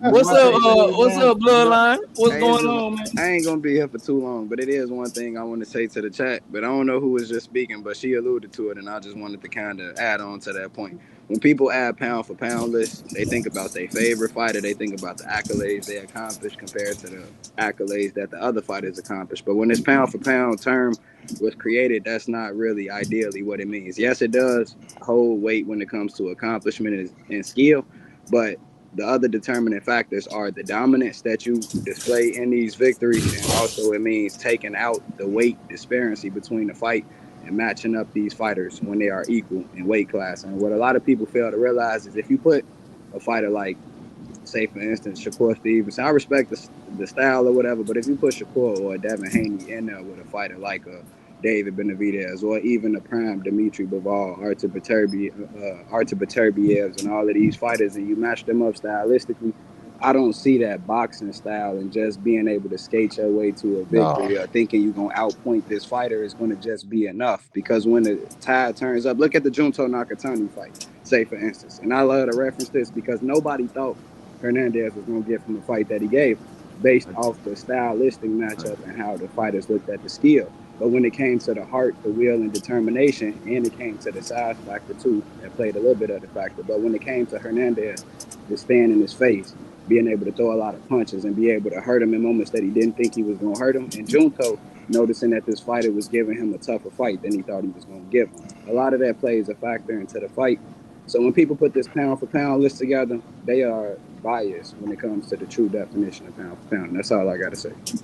Salute the Bloodline, yeah, for sure. You ain't wrong, shit. I definitely made up my own motherfucking criteria, nigga. I sure did. Sure the fuck did. Sure did. I'm about I like to respond to that. I like your criteria, though. I like to respond to that. This shit, that boy ain't on the list. Hey, can I say one thing? You got to go somewhere else for that, dog. That shit ain't happening over here. Not with them bum ass performances, man. Y'all crazy as hell. Terrence, what were you about to say, bro? What's up? What up, panel? What y'all doing tonight? Chilling. I was about to say that to his point, he's saying that it just doesn't matter if they don't put on a great performance or whatever. I'm gonna see the way I look at the pound. Hold on, who said that? Who said that? The last gentleman. No, he said it does matter. It does matter what performance. He said it does matter, bro. The skills and the accolades don't always. Oh, okay. So for me is okay. Yeah. So for me is skills and accolades are very important, and he's right. To some extent, you can put performance in there, but you got to look at the thing I'm looking at, and why I have Shakur so high is because where do you have Shakur at? I mean, I have him at least. I mean, if you're going to put Usyk in there, you can put him above him, but I don't think heavyweight should be in there. No. I don't think. So you would have where would you have him? Top 5, top 3? Oh, definitely top 5. I mean, because here's my thing. When I'm looking at Shakur, I say just like Juke, I agree with her. I said if these people were the same weight and everything, who would win? And despite these guys putting on great performances, like you'll see Mason beat up somebody. The question is, if he's matched up against Shakur, is he going to beat Shakur up like that? No one here thinks that that's a possibility that he's got him or anybody's beating on But do you Shakur believe? like Let that. me ask you this. I'm just trying, and your opinion is your opinion. Yeah. You think No one in Shakur, boxing think that he could box better than Shakur. Now let me ask y'all. You and Rich, y'all love y'all some Shakur. So this is where I'm going with it. Do you think, because Shakur got one of the best defense numbers in boxing, like it's really hard to land on him, right? Right. Okay. So do you think that the fighters that are there, so we got Tank, we got Dave Benavidez, we got Jerome Boots in his Monster Inouye, Bam Rodriguez, those fighters, if they're all the same size as Shakur, do you think Shakur will be able to make them miss the way that he makes everybody else miss that he's fought so far? Yeah. Yeah. I think he'll beat. So let me follow the logic. They won't be able to. So let me follow the logic. So Shakur, if he steps up in competition and fights them, he'll still be able to make them miss the same way he made Padley miss, the same way he made Artem miss, the same way he made everybody else he fought miss. But if they fight him, they won't be able to catch him. Is that what y'all saying? Am I understanding y'all correctly? I think he's a master of range. The step up in competition will affect his opponent, but it won't affect him. So we can all say that, Abdullah ain't never fought nobody like Shakur. Right. And also Shakur ain't never fought nobody like Abdullah. And when they step up to each other, Shakur is going to be able to make Abdullah miss just as easy as he was able to make Valdez miss or Artem miss or Conceição. His defense is going to be just as good against Abdullah as it was against those other guys. That's what y'all are saying? I think so. It might be better. Because he's going to be hyper-focused when he fights these guys. Do me a favor. Y'all keep cooking and just stay right there. I'll be right back. While you cooking, let me say this one thing. Rich. Let me talk. Rich, didn't even leave me none, dog. I get what y'all saying. I do think that I'm sorry. Nah, we just gonna come back and bet when they ever fight. That's all we gonna do. We're gonna come back here and bet. That's what we gonna do. That's what we gonna do. We gonna come back here and put that money on it. Not betting right now. That's all. That's all. Yeah, that's what we gonna do. I'm gonna see how much y'all say these guys so much good. Put some money up on it. That's what we gonna do. But they ain't fighting yet, so what's the point of talking about it right now? This is pound for pound. I don't think none of them gonna fight on Rich, to be honest. I do know that there was a sparring session between them, and it didn't translate like y'all say it does, though. Wait, who had a sparring session? Wait, talk to me. Those two, they had a sparring session before. And Abdullah did fairly well in that ring with him, so I don't think it'll be easy. Yeah, I heard that too. Yeah, you're right. Okay, let me ask you this. But it's the lights. I think Shakur will do a good job. The lights. I think remember Earl beat up on Mayweather too. But under the lights, I bet you Mayweather would have beat him. Yeah, Mayweather's different. see, that's why I said you're saying Shakur is Mayweather. Different under the lights. Everybody be quiet for a second. This is Rich and Terrence I want to talk to. So right here, what we have, according to CompuBox, as y'all stated so eloquently, Shakur has the best defense percentage in boxing. If you look right here where my mouse is, you'll see it says right here. Hold on, let me find it. Right here, opponent power punch connect percentage, lowest. Shakur Stevenson, what this means is when people throw punches at him, they land 19.5% of the time. So he is has the best defense percentage in boxing. Rich and Terrence, y'all see that, right? Right. Yes. So people only land about 20% of punches against him, 19.5, right? All right, cool. Stay right there. Stay right there. In 1 second. How do we get? Stay right there. Make this big for y'all. So the question is, right? Zepeda, who fought Shakur Stevenson, landed 28% of his punches, which is about 9% higher than what the average is against Shakur Stevenson. So my question is, if Zepeda can land more than Shakur Stevenson's other opponents landed against him, why won't these other fighters who are more skilled, who are more talented, who are faster and better than Zepeda, why won't they also be able to find a way to crack his defense more than other opponents have, just like Zepeda did? The floor is yours. I mean, name one person who ever output like Zepeda. Name one person on that list that ever output like Zepeda when they throw punches. Name one person. And then let me say something. I don't think anyone. No, go ahead. I don't think anyone has the output. I don't think anyone has. I don't think anyone has the output. Hold on. No one has the output of Zepeda. But can you name one person that Zepeda has better footwork than on that list? No. Can you name one person? Can you name one person on that list that Zepeda has better hand speed than? No. Can you name one person on that list that Zepeda has a higher ring IQ than? Yeah, none. Can you name one person on that list that Zepeda is a better counterpuncher than? I said Zepeda sucked. I've already said that. Y'all keep saying he's good. If Zepeda sucked, hold on, no. If Zepeda sucked and he was able to land at a higher percentage than anyone Shakur ever fought, but you admit that all of these fighters are better than Zepeda in every way of boxing, why won't they be able to duplicate some of that success and even have more success? May I answer? I can answer. This is how I'm going to answer that knockout. When he fought Zepeda, y'all know he stood in the pocket and just fought him like that. Do you think he's going to fight these other guys like that? No, he's going to stand in the center of the ring and make you make a mistake. That's because Shakur allowed him to. Exactly, and that's knockout. You know that's true. Come on, if he wanted to be clean, if people weren't crying and complaining, you running and all. He could have beat Zepeda without getting touched. We stop giving. And y'all know that. I should take Shakur off my list then. Yeah. Why would you do that? Yeah, we go to this. Because Zepeda victory, right? I mean, do as you feel. He should have never fought whenever they fight, let's please back. Let's please back. Lose to knockout. Do what you feel. All right, last question, then I'll move on because y'all is cooked on this and y'all both know it. It's fine. What evidence? Because I just provided evidence. What evidence is there to support that Shakur Stevenson is going to be able to make better fighters miss as he steps up in competition? The way he's making these lesser known fighters miss. The only evidence I can tell you is that this man, where in his camp he had freaking Keith would say and Bud would say. That's all I need to know. And if he's getting with Key and Bud, y'all can't tell me. You do realize that's not evidence. That is hearsay. It could be hearsay, but I know that he sparred with them. Your answer is there is no evidence. I just hope so. Knockout.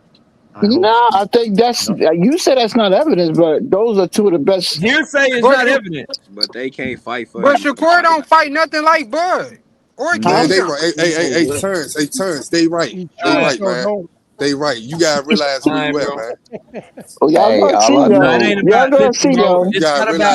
It's not about realizing where you at. What I want y'all to recognize, bro, and what I'm trying to point out to y'all is y'all are just saying what y'all hope for because y'all are Shakur Stevenson fans. Y'all are ignoring the evidence.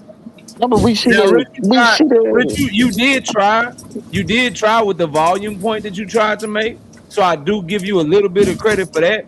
But more important than volume is people that have higher ring IQs that are less predictable, that are just overall better fighters. If a fighter is predictable as William Zepeda, with the punch combinations that William Zepeda throws and the lack of athleticism and explosiveness that William Zepeda showed that night, if they're able to connect on you at 28% of their punches, why wouldn't somebody who's more explosive, more accurate, smarter, knows how to set their shots up better, why wouldn't they be able to land on you?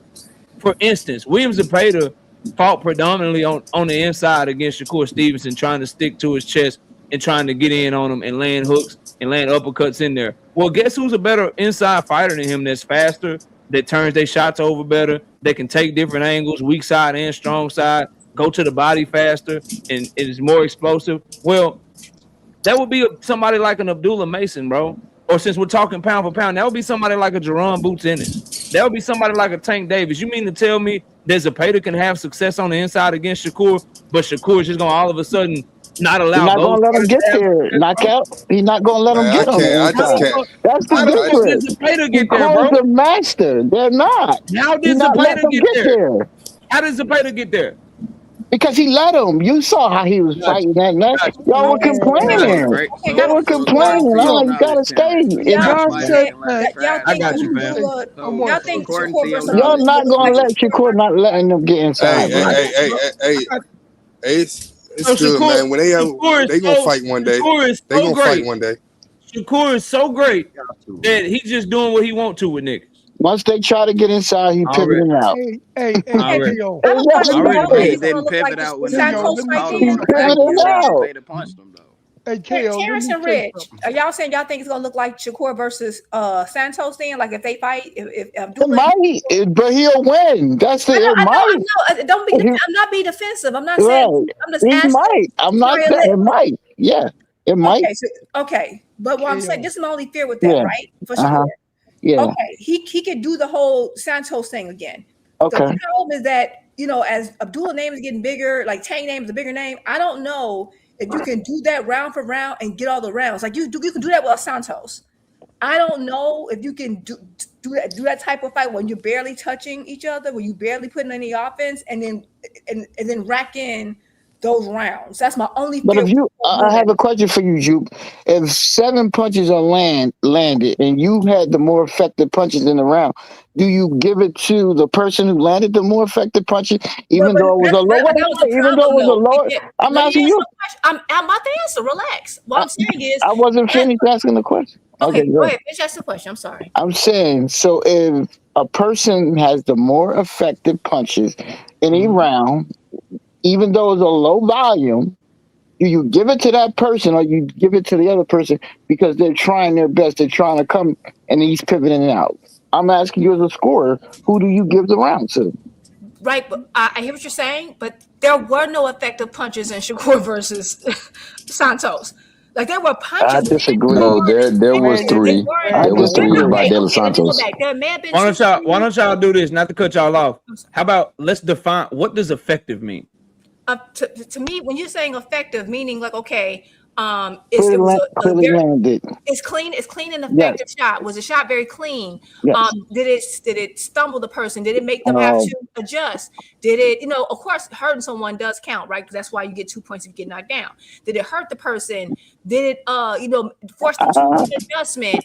And I can see it very cleanly, right? Impact of the punch, right? That's all clean and effective punching. So when I saw Shakur versus Santos, yeah, I think Shakur won, but I can't say there was a lot of effective punches. I mean, I can touch you. It's a scoring shot once my glove touches you, right? Or right, certain spaces. That means it's scored. You can say that it landed, but right. remember, scoring criteria is not based on how many punches are landed. That's not the scoring criteria. Hey, So before what I'm before saying is that yes, in certain instances, certain places, certain judges go by the aggressor. So all I'm saying is that worked right there. That was a top rank fight. I don't know if you can do that as you start to go into different. You know what I'm saying? If you can like use that and get away with it. And right. I'm not saying he won, but some judges don't score it like that. But if you're Before not aggressive and you're wait not landing, you're not wait. Can I Let effective. me talk? Hey, Can I talk? y'all let me hear Rich and knockout. then Can I y'all let me talk? hear Knockout. Rich and then I want to go to Can I Sam. talk? Hey, knockout. So Yeah. you said so where will you put Shakur at if he step on Teofimo?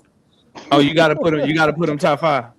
Top 5. All right, If all right. That's all everything, I if want to every, know. now That's all now I want to everybody know. else, no, but if everybody else got to fight, right? So for instance, I think most definitely he'll pass Abdullah, right? If we use the Right, same criteria. right, Bivol, that would be a question because what if Bivol fights better beats him and fight Benavidez beat him? So Bivol, that will be a question. What if Tank fights Roach and then fights the winner of Shakur and Tio and beats him? So that will be the question. But at right. minimum, he will be top 5 at first, depending upon how everybody else's year goes. But you'd have to Yeah. put him top 5 if he does that to Tio. Especially you use the word step on. But you know what I'm gonna say next? What you gonna say? What's our definition of stepping on a motherfucker? Because you and I've always seemed to have very different fucking definitions. Okay. Yeah. Because Hey, Man, my you'll Theo. tell me that Shakur stepped on everybody he ever fought.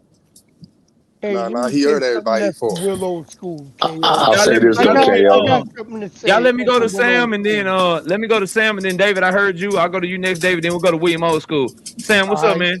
What's happening? I don't really not have nothing pertinent to say, man. I just you pretty much explained everything that I was thinking. Already. Shout out to Sam. You hop in Yeah. whenever you want to, OG. Shout out to Fight Biz with the 10 piece in the super chat. Says salute, KO. Rich don't have the bravado he has when he on 2 cent panel. Sneak shots and mumbling and high hopes, no facts ever. Terrence too, never a fact. Just high hopes. LMAO. Let me This talk. is Hey, entertaining. You know Let me how talk. it go. Fight Biz. Hey, I got, You I be got, different with I me. got, I got about a good 2 or 3 niggas in the All comments that be hating on me, man. I don't know. Them niggas be want to beat me, man. Rich You know niggas what, love Them you, Rich? niggas, dog. Rich Stop. is They a love ghetto you, young dog. You Nah, man. just man. right, They got KO. love, but your ass just be capping too much for some of the chat, man. Your what he ass be just Hey, said lying yo, and right there. shit, man. What up, David? What was you about to say, bro? yo, KO. I gotta put Tank in that top 3, and this is the reason why. Mm-hmm. The man didn't lose, right? Mm-hmm. And I want to go ahead and I want to break down that fight. Tank Hold on, somebody got got who's a that clicking, draw. bro? Huh? Somebody got a hey. typewriter in the background. Oh, that's it. Nah, that's Juke. That's Juke. Nah, I think that's David. David, I think you got a clicking noise. Keep That's going, bro. Oh Hopefully it no, I'm go away. cool. I'm cool. All right, go That's ahead, bro. somebody else. Yeah, no. This is what I want to say. You break down that fight. Mm-hmm. Tank, that fight with Lamont Roach was only close because Tank choose to make it a fight. And he choose to go high guard to high guard with Lamont Roach.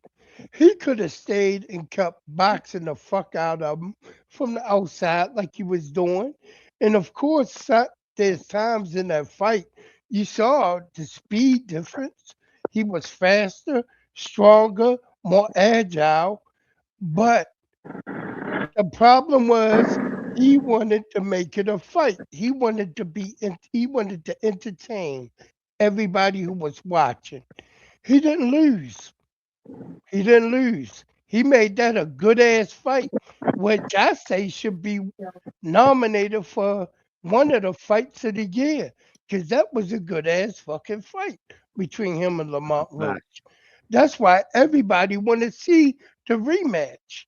You know what I mean? So based on that fight, I believe he should be still within that top 3. You Okay. know I what I have a mean? question for you, Bullen. I can't. Here's the thing, bro. You can't. You got to drop off of a draw, bro. You got to drop. You got to drop off of a draw, bro. Because again, when you pound for pound, top 3, you gotta be stepping on niggas, man, on a consistent basis, bro. True. You True. gotta stay. You gotta step on it. I don't True. want like if he made a dumbass decision, which a lot of the breakdown of him trying to jump on Roach, getting impatient, going high guard to high guard when they have to. I agree with that shit, but that's his decision, bro. Yeah, That's his true. decision. He got to be smarter in the ring than that. So that's why I do think the rematch is important, but I can't put him top 3 after the 2025 that he had, and he gets to stay in the top 10 because of what he did leading up to that moment and how consistent he has been. But 2026 is a big year for him, man. It's a big year for him. He got to step up. You know what I'm saying? Oh, he going to I have deliver. a question for He you, Bullen. I definitely know that going to shit, do and more. then I'm gonna go to William Old School. I know that shit gonna drive some haters crazy and shit because they gonna be trying to lie on me and shit. I'm gonna be able to go back to this live stream and just laugh at them niggas. Hey, I have a after question for Will I Bullen. am, could I go KO? But if Tank go up to 147, he definitely on my pound for pound list. And He fight ain't going Manny. up. Come on, Rich. I You don't know he give a ain't fuck. going up No, to I'm talking no. about He if go he to fight Manny. 147. If he fight This Manny, time He go up gonna to go up the bitch 147 and and knock unify every with if everybody out. go up if to he fight 147 and fight the if he rematch fight of the Manny, winner. if he Fight the fight rematch Manny, of the winner of Barrios and Ryan, and then fight Rolly in a rematch to unify. nah, You nah, gonna be nah, mad nah, at nah, him. nah. Hey Nah, I'm KO, talking about whenever you Manny. I'm talk talking to about Rich, Manny. you know when he telling the truth, that nigga won't never stutter or stammer. That nigga will say what he gotta say and it will come out with conviction. But when you hear this nigga say anything and it got like some repetitive sounds to it, He this nigga tripping. capping. He know it Yeah. too. Y'all let me go to William. Y'all let me go to William Old School. Cause I don't want the OG having to talk over y'all and shit. William, what's up, man? Happy New Year, KO. Happy New Year, man. How you doing out How there about in them? Louisiana, man? How about them Cowboys? Man, we fucking Oh, suck. damn. We fucking suck, man. All right, look. All right, Football hold on season now. fucking over with, man. Fucking suck. Hey, bro, you saw my quarterback, huh? That's Who what that? y'all need to do. Go in the damn draft and get a quarterback. But that's not what I'm up here for. Yeah. Go ahead, man. What you got, bro? All right, bro. We keep hearing about all this. Oh, man, Shakur's got the best defense, blah, blah, blah, blah. He got in there mixing with the pain. Where was that in the De Los Santos fight? Where the hell was that defense? All I see to do was get on his motor scooter and run around the freaking ring, trying to climb the ring rope to get out. William, you just gonna He keep did bringing that everything up, but William. fight. Somebody, You just please gonna keep tell me where bringing that that up, defense huh? was in that fight. Damn. Please, You ain't where gonna was never it? let that go, William. Yeah, he said he was on a motor scooter, nigga. That man was on the run, bro. And then people try to play it off. Oh, that was a master class. A master what? No, Do you even know what a William, master nobody class said that, is? William, nobody said that. Come on now. Bro, I heard, don't even go there, bro. I heard. Nobody said that was no master class. Terrence, you might not be the culprit, Terrence, but motherfuckers was trying to A call this master class. Come on, But no, William. seriously, bro. Where was his defense, and why hasn't he rematched De Los Santos? What? I'm mad at rematch. He not. If he was so Why? good, What does he and he gain had from that, this William? incredible defense, why hasn't him and Keyshawn, why are they scared to death of De Los Santos? What does he Please, give them? somebody What does he answer me that. bring? It's like nothing. Only bad things can happen if you fight him. That's why nobody want to fight Shakur him. the one said he wanted to fight him again to show what he would do with Come two on, you hands. know he ain't want that fight no more. Come on, tell you straight up, That's what he damn said, well he bro. ain't want to fight him no more. I can't help it if your favorite fighter be lying and shit all the time. All right, y'all want Shakur to impress people like can't me. even believe my boy. I can't even believe my boy Rich mess with somebody that'll record somebody without their knowledge and then With play that conviction, shit. Rich be with conviction with it too. Now I Bro, look. But I had to ask Bully a question though. Rich out here supporting wiretapping and shit, claiming he went to jail and shit. You ain't Look. shit, Rich. Y'all want to impress No, me because with y'all Shakur? listen, Like De Knockout, Los he had to do Santos. that. And Rich said he And ain't going Knockout, to He had nobody to that do that. be snitching on folk, Because telling on y'all know folk, Bill would recording have said folk. he was lying. Y'all know Bill would have said he was lying. Just Y'all saying, gotta Rich. give him. I ain't talking about you, Terrence. I'm talking about Nah, Rich. Rich said he been to jail. He don't like that. Last time Rich was up here, he was indicting somebody because they was out here Rich trying to said, tell on Rich somebody. said that's why he like YFN and Lucci and not Young Thug, because YFN stayed solid. Hey, when That's what he when said, bro. Now he supporting niggas. Why? Rich, That's the only way you get Bill. You gotta you get not him on having tape. to You gotta have record that you right wire with now, Bill, Rich. bro. If you gotta Rich catch cannot Bill, you gotta have a wire. I'm sorry. Ready to go to 40, bro. Yeah. Hey, real quick, bro. Shout out to TN and them being a member for 8 months. Say Tank got to go to his 5th weight class to go pound for pound. Fuck out of here, Rich. No, for Shout out real, to that's Fight real. Biz with the 5 No. people. I said if he beat Manny Pacquiao at 147, I got him. I definitely got him up That'll there. be a 5th weight I class. definitely got him up there. Well, you know what Rich is saying. He don't have him there right now. You got Shakur right there right now though, Rich. Yeah, we got Shakur there. Yeah. No, I got Shakur the top 10, like around 7 or 6 or something like that. Who you got ahead of him, Rich? But Rich, you realize that I got B-Ball ahead of him. I got Bam ahead of him. Rich, about that. At least You think Bam and him are the same size as Bam could be Shakur? Bam definitely ahead of him. Hey, y'all let me catch the super chat. Shout out to Fight Biz with the 5P says, don't forget Kerr ducked O'Shaquie, Rich. Terrence, did Kerr duck O'Shaquie or nah? Ooh, that's a good question, Terrence. No. Did he duck it? That's a whole. He said that he'll fight him, but he gotta fight his boy first. That's what he said. That's not ducking. Hey Terrence, did You he gotta duck dodge the Bell? smallest guys. He like, listen, before you get, it's just like the video game, man. You gotta beat the submaster before you get to the master. Hey, So you gotta beat Terrence. the submaster first. Terrence, did he duck Bell He too? said Because you I was gotta told he beat my ducked Albert boy. Bell. Shaki, is Shaki ducking his boy? That's the Terrence. question. Y'all niggas crazy. Is Shaki ducking his boy? Yeah, go ahead, knockout. Why didn't Floyd Schofield have to fight Ray Ford, bro? I don't know what happened. I don't know. Why didn't Shakur make Floyd Schofield fight Ray Ford before he was signed to fight him? Oh, you saying why he ain't do that? Oh, Yeah. I don't know. I don't know. When he made the Not fight, when that. he made the fight with Joe Cordina before he got hurt, why didn't Joe Cordina have to fight Ray Ford first? Oh, I don't know. So I don't know. I don't know what was in his mind. why is I don't know. Shaggy Foster the only one that got to fight his brother first? I don't know. Because it was something that happened.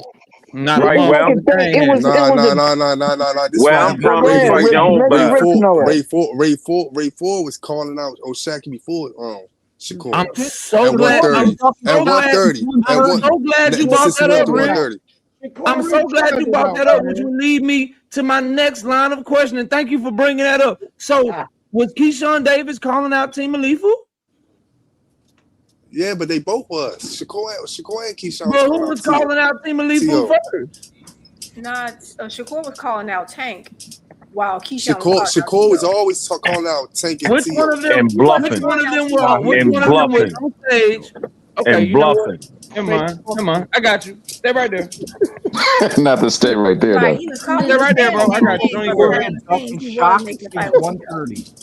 He's been ducking Why shots does since Shockey think he could beat Shakur, Hey, man? Rich, did he gonna duck get his Albert ass Bell beat too? if he Because I ever was fight told he Shakur. ducked Albert Bell. My thing is, I don't think y'all ducking him, naming but I niggas will that don't got say, no He gonna belts beat. and I nobody I ain't doing hope shit. that fight happens because he keeps calling Shakur out. He gonna get what he want one of these days. Oh yeah, he gonna get it. He gonna get what he the only wants. problem I had is when he said he don't care about it being a You keep mandatory. calling Wait, Shakur. you better drop your belt. Shockey, you don't have the type of Not saying power to the make mandatory. Shakur That's run, the bro. problem. I hope y'all use these same points with y'all favorite I can't fighters. wait. I can't wait till I want him to fight Everybody him, be bro. quiet, please. He Everybody got be a big quiet, mouth. please. Everybody be quiet, please. All right, so here's one. Here's one right here. Hold on, let me. I don't want no ads and ish. Come on. What the hell? Hold on. I got y'all. Give me a second. It's playing a stupid ass ad. I'm not paying for the premium. Y'all argue with yourselves. You need an ad blocker. Being so disciplined with it for the entire 12 What's T.O. arguing with? I remember that. I really feel like that was the What's plan. T.O. arguing with? Yeah. Who's he talking to? He just could have been a little bit more Oh shit! Oh. Shakur comes in and steals his fucking fight. Oh Like shit! would. Okay. Maybe you forgot that. Hold on. Stay right there, bro. No, hey. Hey, why What you fight stay was right that, there? knockout? Who was Tito fighting? Oh, he was fighting. That was at the Honor Barboza fight. Okay. Yeah, that was at the Honor Barboza fight. Yeah, but Shakur been calling him out way before that when he was over at Top Rank. Cut it out. When Shakur was with Top Rank, he was I don't calling him out. He's only been with Top Ranking over a year.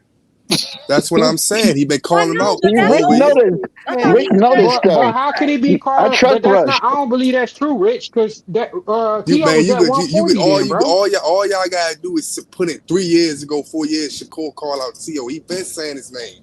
But he Was he wasn't at 135 or 140? Okay, I get that, but my thing is, why wait until him and Keyshawn in the same division, we really and now you pay move up? attention, You could have been moved up and fought T.O. then before Keelan moved up then. Listen, Yeah, bro, I make content on these dudes, bro. I really pay attention to this shit. Shakur ain't never mentioned T.O., bro. Hey y'all, hold up. You got the receipts, the CBS. Mama hug. Teofimo been doing a lot of talking lately. Yeah, I don't So, recall. hey, I go up to 140 and fight Teofimo. What's up? Get this win tonight. Teofimo, you already know how I'm coming. You and your father. So let's set it up. I'll come straight to 140. He said him Let's and go. his daddy. He and T.O. are better fight, bro. Yo, he said him and his daddy.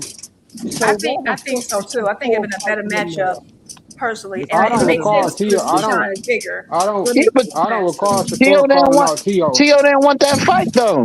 Y'all I remember they don't were on recall. stage No, and Tio said something under his breath. Bro, that was before Keyshawn even became a champion, bro. Okay, you think he won it now? Seeing those performances? Come on now. He don't want no Keyshawn. He don't want to fight Keyshawn. The only So reason you he's saying fighting he think that and the Shakur is soft? the only reason he's fighting Shakur is because he has to. Hold on a second. Third time the charm. Hold up. Oh, this is it right here, knockout. I ain't gonna say exactly what we were saying, but you know, just seeing things in the media and videos and stuff like that, and That book's upside fighters down. like to bring up things that happen, behind closed doors, but they don't speak on everything that happened. So yeah, I asked for a picture, but this man did tell me not to call him out after They this want fight. a picture So you for. take that for what it is. That book's upside down. Keyshawn Jose, thank you so much for your He time. said the book's upside down. George Oh, Bush. so that nigga's another key, dog. He another Shakur for real. The nigga try to Hey, come Trill, backstage, take don't pictures move with you to call you out. bananas. Hey, Really? The Trill, book upside don't down. So I just want to be clear. bananas. Y'all said that Yeah. because I'm bringing it full circle. My memory is very good. I was told by Rich and I was told by Terrence. Shakur told that to O'Shaquie Foster because Ray Ford had been calling O'Shaquie Foster out. And so Shakur wasn't scared. He just wanted O'Shaquie Foster to fight Ray Ford first because Ray Ford had been calling O'Shaquie Foster out. Well, Keyshawn called Timalifu out after his fight this year. He called Timalifu out after Timalifu's fight this year. It was on the same card and he was calling them out. So why didn't Shakur make Timalifu fight Keyshawn before Shakur fought him? Furthermore, why was Shakur even going behind Keyshawn back and trying to make the Timalifu fight before he even got in the ring with Zapata when he know Keyshawn wanted to fight him first? Wait, knockout wasn't Keyshawn retired? Brian, Didn't he retire? Yeah, he retired. My wife is calling. Y'all go ahead. I'm gonna let y'all figure that out. I think Keyshawn was retired. Before the retirement talk, though. All those videos he showed you was before that last situation where he had to fight with the guy in the back of the fight. Yeah. Keyshawn retired. He retired a year ago. That was a year ago. Rich is funny, bro. That's my dog. Retired. I don't know. That nigga Rich be retired goal a year posts like a motherfucker. You're funny. Shit, he didn't come back. He said Key ain't even come back officially yet. You mean like when Shakur retired? That still don't take away. That still don't take away the fact. That still don't take away the fact that nigga asking another nigga to go take care of some work that another nigga called him out. That's crazy, bro. No, Pay. I don't watch. That nigga pocket. But no, Pay. He really want that. Ray really want that fight, so it's kind of different. That Keyshawn didn't really want the Timalifu fight.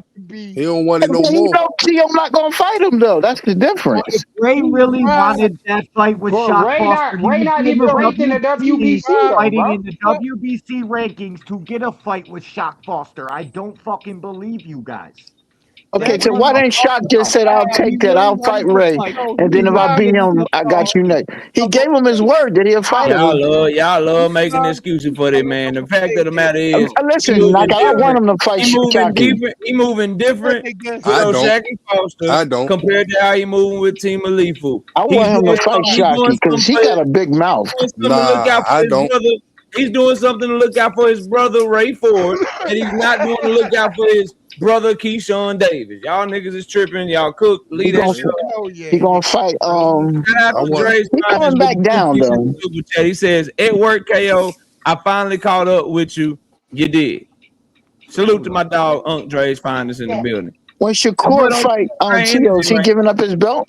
He got to give up his lower belt? Yeah, but that's I don't know. You can't trust his word. All these pit stops is messing up the sport. Like that's why we can't figure out who the best in one division. That means this fight is unnecessary. What's the point of it then? He just wants some money, Juke. He trying to get that bread. Why should he let him get the money? That was cool. Okay. Hey, man, everybody out for themselves when it comes to getting that bread. Okay, well then I don't want to hear nothing else about no complaints then. Why was y'all whining about the Jake They Paul? out for themselves to get that bread. That's not a Jake Paul. Yeah. I don't know what she's saying. About the money, it don't matter. Yeah. But that's not a Jake Paul fight. Fighting Teal. Fighting Teal. But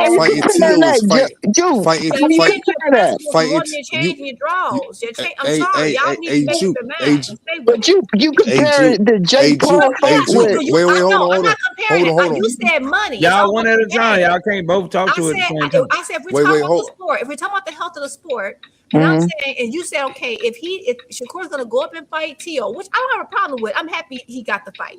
But what I'm saying is he gonna go, then come right back, he gonna go and come right back down, which I get it. Sometimes you're trying to fill yourself out, that's fine. But there was a better fight there available for your brother. Why not just do that and just Oh man, come on. He ain't trying to. Man, He's trying to feed his family.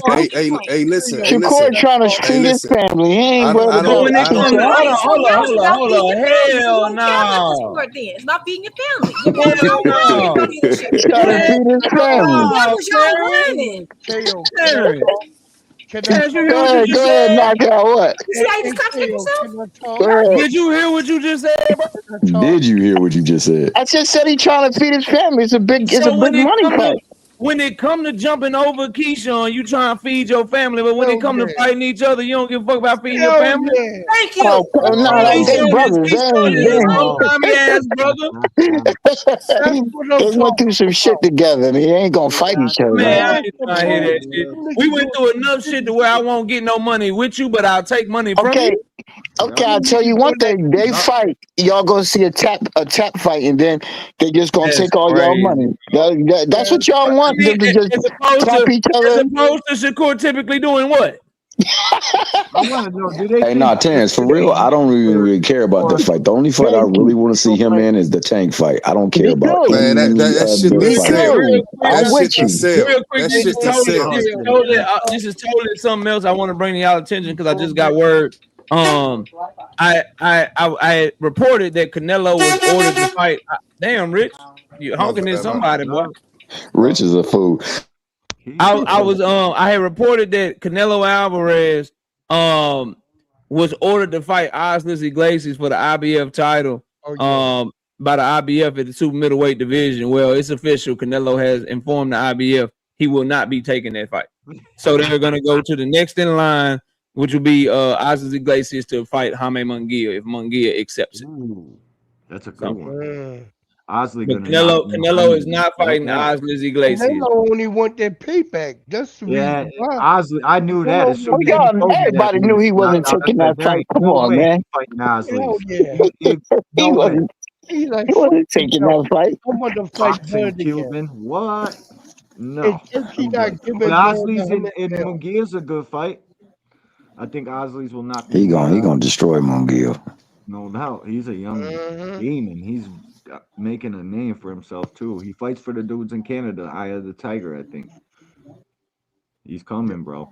He's young too. Something we got to look forward to. You know what I mean? 2026. Hey, I'm gonna go ahead and I just want to say something. Seriously, y'all. This shit with your boy Shakur Rich, he just can't help himself. The nigga just lie, and talk more bullshit than a motherfucking bull getting laid and shitting in the fucking field. Seriously, man. You gotta come on, man, Rich. Come on. That's your man's Rich. Nigga, yo. Stop defending this nigga, man. Hey, Rich, I don't mean to pile on, but I appreciate you for blowing your horn in the background so everybody can know that this right here is what Rich drives, ladies and gentlemen. This is his car. This is what he drives. This is what he is riding around with. Right the fuck now. You can't tell me that horn did not sound like that. Give a fuck what you say, nigga. That is your car, nigga. That is what you're driving. Exactly how that shit sound, boy. That shit sound like a little trolley. Yeah, it definitely didn't sound like no big rig. Rich, what was that? Horrible front row for the Tank entry. That was a beep beep beep beep. That shit was loaded. This how it sound. Look. Yeah, that's how your shit sound. You sound like you in a busy street in Thailand or some shit trying to get around and shit. Nah. There's a bunch of people in your way, man. Hey, look, I'm actually at Madison Square Garden. I'm about to go in there right now to show you that the tickets sold out. Man, that's why I'm at. Hey, do that, Rich. Do that, Rich. That's why I promise you. That's why I'm at. Yeah, it probably sold out because them bitches cost $20. Nah. That shit nowhere near $20. Bring a can of perishables. They let you bring a Coca-Cola can for a discount, like Six Flags or some shit. Motherfucker. That was y'all on, boy. Don't do them like that. In a Hey, scoff. what y'all think? Real Oh, quick, man. we been talking about Shakur and shit. What y'all think about Tank versus Manny Pacquiao? Y'all talk to me. I'm cool What with y'all it. It's think a of that money shit? fight to me. Get I that know what money, it is, baby. dog. I already know. It's Get that Me money. everybody personally, else in the sport Fuck right now, Jake in Paul. or around I welterweight, that literally money. calling for a Manny Pacquiao fight. They all Get want to that fight him. money. Devin would fight him. Shakur would fight him. Anybody around there would fight him. So why the fuck can't Tank? That D1. I don't care. I think the fight trash. Okay, Thomas, talk to me. The only fight that I ever want to see Tank involved with, other than, and I know I'm gonna catch flack with this, Devin and Shakur, is Roach. No, Then after all of that, they can fight any exhibition. He can fight any rematch that he want to fight and everything like that. These two fights, and these niggas is gonna jump off cliffs, and I want to see every single one of them go off the cliff because they be hating on this little nigga so goddamn much. True. All it I takes agree is with two that. fights, and them niggas will be gone. Poof, I be agree gone, with nigga. that. so They me, gonna run it me high like personally, niggas that don't want to fight. What you say, Drew? I was say me personally, I'm sorry, I don't like the fight. And it's because Don't I don't like like it. I'm just being real. I don't like the fight. I don't really care. And I love Manny. I was there his whole career. I'm tired of him. I want him to go somewhere, and that's why I'm irritated with Barrios because I want him to get him out of here. And I feel like he's a stalker who will never go away. So, but at the same time, I'm not gonna like dog tank too much out about it because I don't know. I would kind of rather Pitbull. I'm just tired of Manny. I'm sorry. But only because I get it. I would have preferred Roach to be next, but with that injury, I agree with your point about how he's not gonna get credit for it. It's gonna be a problem. And Yeah, Roach hand, bro. His hand You broke. pushing for Roach next, and then as soon as if he beat Roach or Roach fuck around and something happened to his hand in the middle of the fight, now niggas gonna want to see a third fight because Right, he only and- beat like, come on, bro. Right. I Pull would up. prefer in a perfect world, Roach would have beat Pitbull convincingly. He didn't. He would have. And no, that would have been the next fight. I mean, I don't mind. If it's about money, fine. I really don't care. I preferably would just like him to go somewhere, but if it happens, it happens. So the rumor I'm hearing, y'all let me know if y'all buying this card. The rumor I am hearing is Tank Manny, Keith Thurman is Fundora is the co-main, and if Lamont Roach's hand can heal up, Pitbull Roach too. I'll buy it. Give it up. Okay, that makes it less disgusting. That's a good one.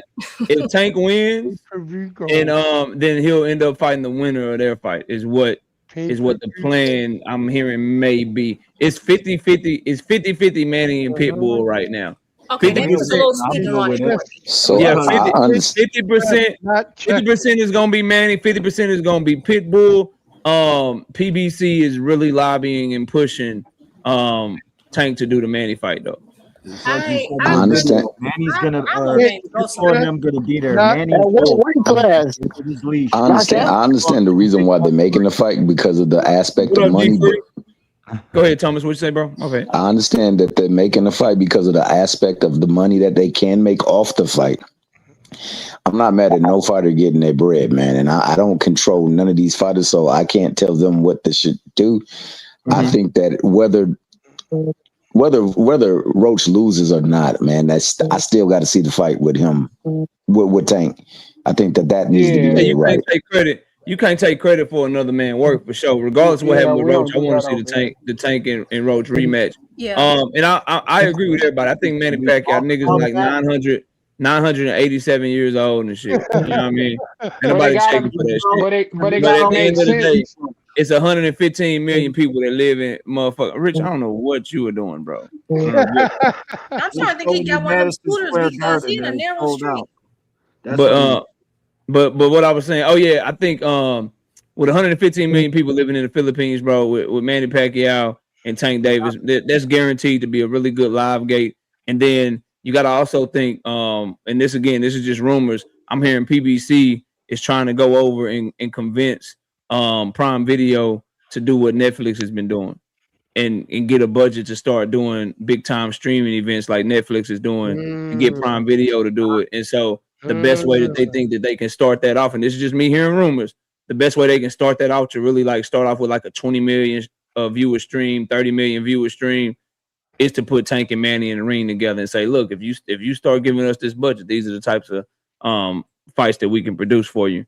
So that's another aspect of it that I don't think people is talking about, bro. Okay, with the Oh, card, that makes sense. with that card, if that's true, then I'll stomach Manny for that card. That's a good card. But the key is Draw Monk his hand got to heal up. Keith Thurman and Fundora, that's happening for sure. That's already signed. That fight's already done. I got Keith. They're looking for a place for it. And it's gonna likely land on the Manny card. And I'm hearing Manny versus Tank is a real possibility. For those y'all that don't know, Tank Davis's grandmother passed away a couple of weeks ago. I reported that to y'all. They had her homecoming like last week or something. And those were the whispers. It's 50-50 Manny. Kevin Cunningham was in attendance, so there's still a chance Tank is working with Kevin Cunningham. And I'm told Tank Davis is in some really good shape. So they looking to probably try to have him back in March or April. That's why they ain't doing nothing in January. So expect either Manny or Tank or both to have an announcement for your ass to come this spring. And don't be surprised if they don't do what they did when everybody thought Earl was about to fight Ugas, and then they announced Earl Spence versus Manny Pacquiao. You could be on the cusp of something like that happening, bro. Well, okay, if Lamont comes back, back, you think he will fight though? Bro, that's $1.5 million pay-per-view. You say he would rematch. Always. He always in shape. I got Keith. Thing is, Yeah, she said the rematch. He said the rematch will be with Pitbull. Oh, okay. Is also will your boy Gary Russell be on there as well? Antoine Russell. Antoine Russell is supposed to be on the Ryan Garcia Barrios card. Oh, really? Okay. all right. That's okay. Against that Japanese dude, Harioki, whatever that dude name is. Y'all go ahead and hold it down. I'll be right back. Hey, I think Karaoke guy can punch pretty hard. I think he's pretty can. Anybody got Fundora? I got Keith. This nigga walking in moccasins in the cold ass New York. Nigga, please. You was in some moccasins, Rich. You said moccasins, nigga. I told you, I got some old ass shoes on, man. Oh, okay, my bad, Rich. My bad, Rich. My bad. I'm driving the bus right now. My bad, Really in Times Square. He got the Jordan 12.5. He at the bodega right now. Nah, Rich, my dog. I got nothing but love for Rich. That's my dog. Hey, Rich, make sure you get some Rich getting him some grub too. Look at it. Rich, if you don't stop, nigga, you're not finna start your vlog preview on my shit.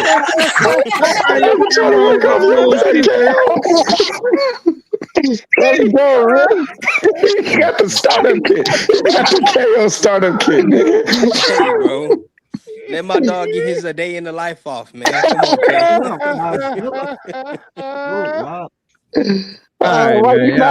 Did I just hear somebody pick Keith Thurman? That's me. I got you. Keith. You need to join the channel as a member, bro. How much you got on him? about to be a How much you got on him, Terrence? a highlight reel. How much you got on him? I gotta look at the odds. I didn't even look at the odds, but I'm definitely putting money on. That nigga ain't gonna bet you. I am. No, I'm betting on the betting site. Unless y'all can give me better odds. Beat up in the gym and comes back a different fighter because he's got to spar in the style he fights, so that you can occur some damage in between fights. But the only chance Keith got is a puncher's chance, bro. Keith Thurman is a plus 350, Terrence. Ooh, that's good. You would bet on T.O. T.O.'s a plus 350 too. Oh, is he? I thought it was close. Yeah, damn, they got that boy to plus 350. The odds makers know what Shakur about then. What they want to do is get us all betting on T.O. and they're gonna clean the fuck up, just like Shakur's manager said. He said they put the odds like that, so all of our money comes in on T.O. and Vegas gonna clean the fuck up. They got T.O.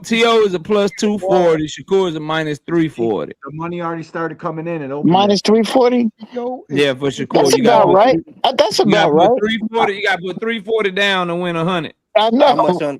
I ain't putting 340 down, but that's about right though. I tell you what you can do for sure, nigga. I don't care how much it costs. Just put however much money you can make. Take out a mortgage. take out a title loan, put however much money you can on that bitch to go the distance. Yes, sir. You gonna win some money. You gonna win some motherfucking money. Hey, knockout, that shit probably minus 1,600. Knockout, that probably minus 1,600. I don't give a fuck. Get a title loan, get a motherfucker, get a second mortgage, nigga. Take your kids Might be minus 5,000. Who bet on knows? that bitch to go the distance, bro. That damn sure going the distance. That is definitely going the distance. Tell you that shit. Nigga, Put the whatever the video over up, knockout. if you can get better odds on the over, nigga, just bet the over, nigga. Whatever the over is. Over 11.5, over 10.5, just bet all that shit. All at once, nigga. Shit, they could go 50 rounds, over 50. Hey, you can bet that shit, and then you can bet that shit, and you can start spending the money before you even get it back. Just bet that shit, go to dinner, take the girl out, take the wife out. Yeah, that's a bad. I don't know why that's a bad matchup. It is. It's terrible. Crazy knockout punch out of his ass on some Shit, so knockout in that is probably plus 10,000. Regarding that question, What's that, Thomas? Regarding that question about the fight with Pacquiao, though, man. After you say this, I gotta switch topics because I got Rozilla up here. I gotta talk to my dog Rozilla. Oh, we could go right now because that's the we gotta dog have right a meeting. there. We gotta have a meeting, but you go ahead. Rod, I know we gotta have a meeting, but you go ahead and say what you're gonna say. Nah, I was just gonna say, man, if that fight is a go, I understand why it would be a go because they definitely gotta use something to kickstart the new year and to kickstart the proposition to Amazon so that they can want to invest in the fight. But if Tank get in that ring with him, I mean, it can't be no more My Duke's energy Tank. Can't be niggas showing up for like 3.5 hours late and not really trying to give us a presser Tank. And it can't be the nigga that showed up for the damn Jake Paul fiasco too. And shout out to the 304s, man, out there. They got my nigga. It's gonna be called Fugitive Fights though, right? Because the nigga's still currently on the run, if I'm not mistaken, right? Yeah. Oh yeah, what happened with that? Did we ever get He's still on the run. But you know, we can do a small update real quick. Let's do an update. Let me update the people real quick. Most popular man in boxing on the run. Yeah, let me update the people real quick. You know what I mean? just had a replay. Bluebird shit. Yeah, let's update the people, man. You know what I mean? Real quick. I almost forgot about it. Yeah, let's update the people. Let's hit this criminal court joint right here. You know what I mean? Miami-Dade County. It went to another screen, so I'm gonna go to another screen too. Show y'all what's up. I just want everybody to be informed. You know what I mean? Just want everybody to be informed. That's all. That's what we about. Just informing the people, informing the public. Criminal. You know what I mean? The defendant in any criminal cases. His name is Javante. His name is Davis. He is a male. All right, let's search this shit real quick. Javante, there he is right there. Boom. Still the only criminal charges that are in the system are from way back in 2020. So still no criminal charges. Let's go over to the civil courts. Let's see if we had any movement on the civil case. Yo, I never knew his middle name was Bryant. That's crazy. Where's the warrant? There's no warrant. There's none. That only came in a court of public opinion. Yeah, that's what he's on the run from. Court of public opinion. There is no warrant. Never had any followers. None. Let me look at the. Hey, I got you, Rich. Hold on. I was asked to give an update, so I'm gonna get this update. Party name in the civil suit. Let's see here, Javante. All right, Davis. See, people don't know the whole story was concocted just to get Jake Paul out of the fucking fight. All right, here we go. It is saying that the case is still open. However, right? G1. True that. So we actually got something that happened on 12/31. Order setting. So they set a deadline. So it looks like they gave the lady a deadline to figure out what the hell they're gonna do. Yeah, and she ain't never come through. So it's got to be over with. And she ain't gonna say shit. Fucking story. Go concoct this cockamamie story. Because Tank's got a past. It will work. Here's a hunter. Go run down. Hold on, let me not break. Y'all want to break some news here on Knockout? Let's break some news. Please, sir. Break some news. Let's break some news. You know what I mean? I'm gonna do a video on this tomorrow. Where did it go? I just had it. Hold on. God damn, where'd it go? Shit. Hold on.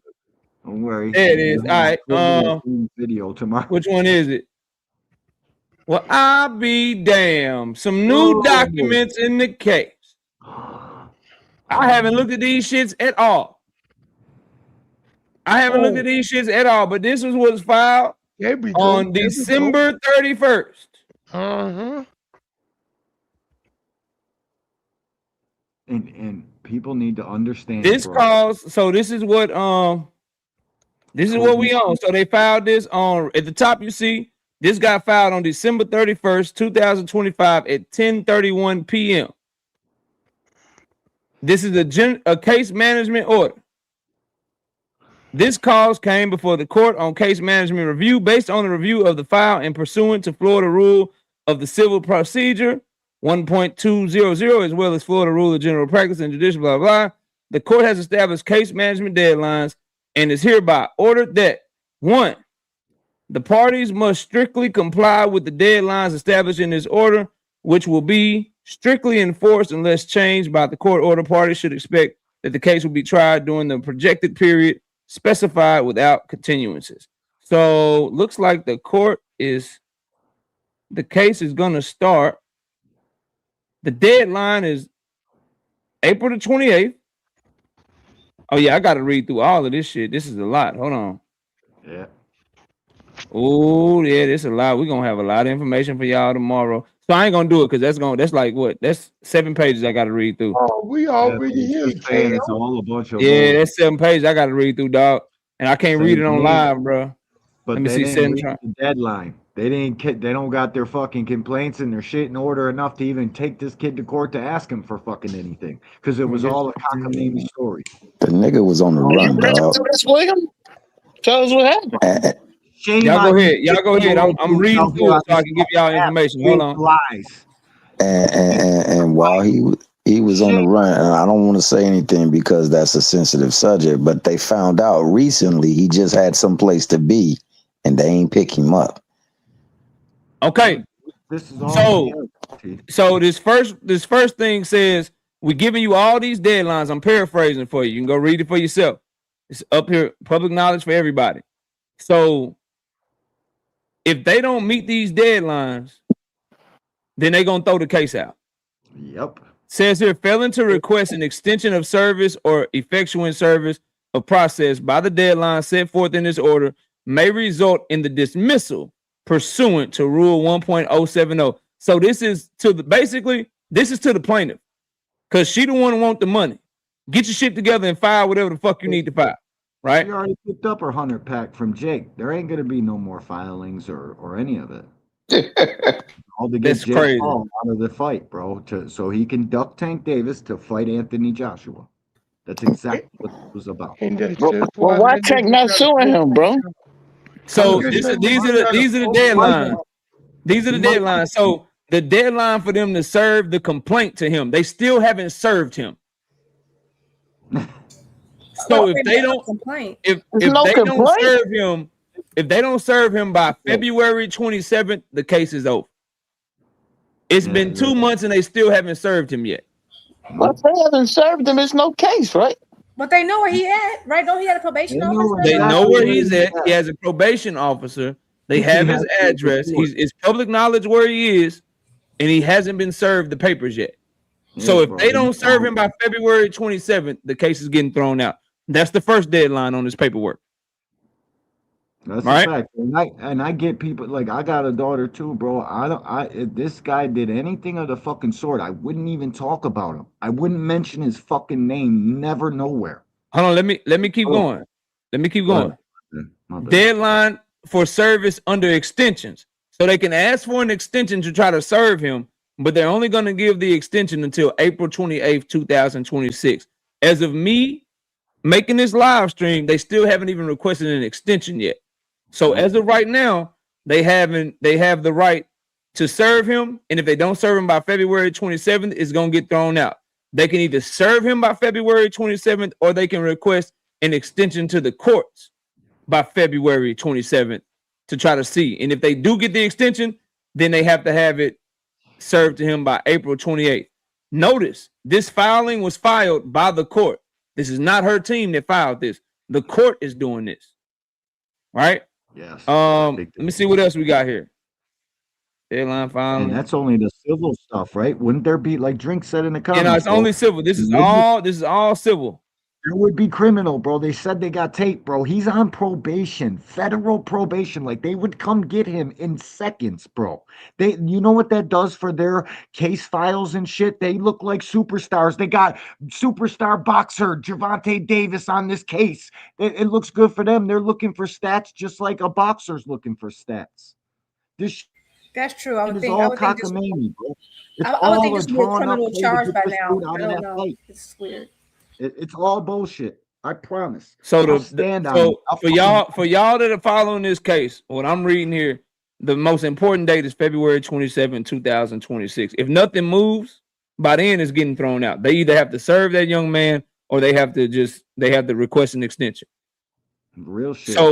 So stuff is either gonna start moving very quickly now, or it's not gonna move at all, and it's gonna be quiet all the way up until February, and they're gonna throw the shit out. How this affects his boxing career, if they anticipated getting thrown out, I probably think y'all might can get a fight announcement before February. If they anticipate that it is going to indeed be a case, you're probably not going to get an announcement before then. But with the rumors that are swirling around him right now and the way that he's talking and the way that everybody behind the scenes is talking, looks like they're anticipating that this shit is about to get thrown out ASAP. Just FYI. So things were subject to change. Fight. Everybody else's shit goes to the wayside. He takes over the whole shit. Your favorite content creators included. So once he announces his next fight, we'll see what everybody else is doing. Look, man, the shit was a money grab from the beginning. This I want to know about this video because like that's a very serious allegation if he did anything that was alleged, and Jake Paul said he saw it.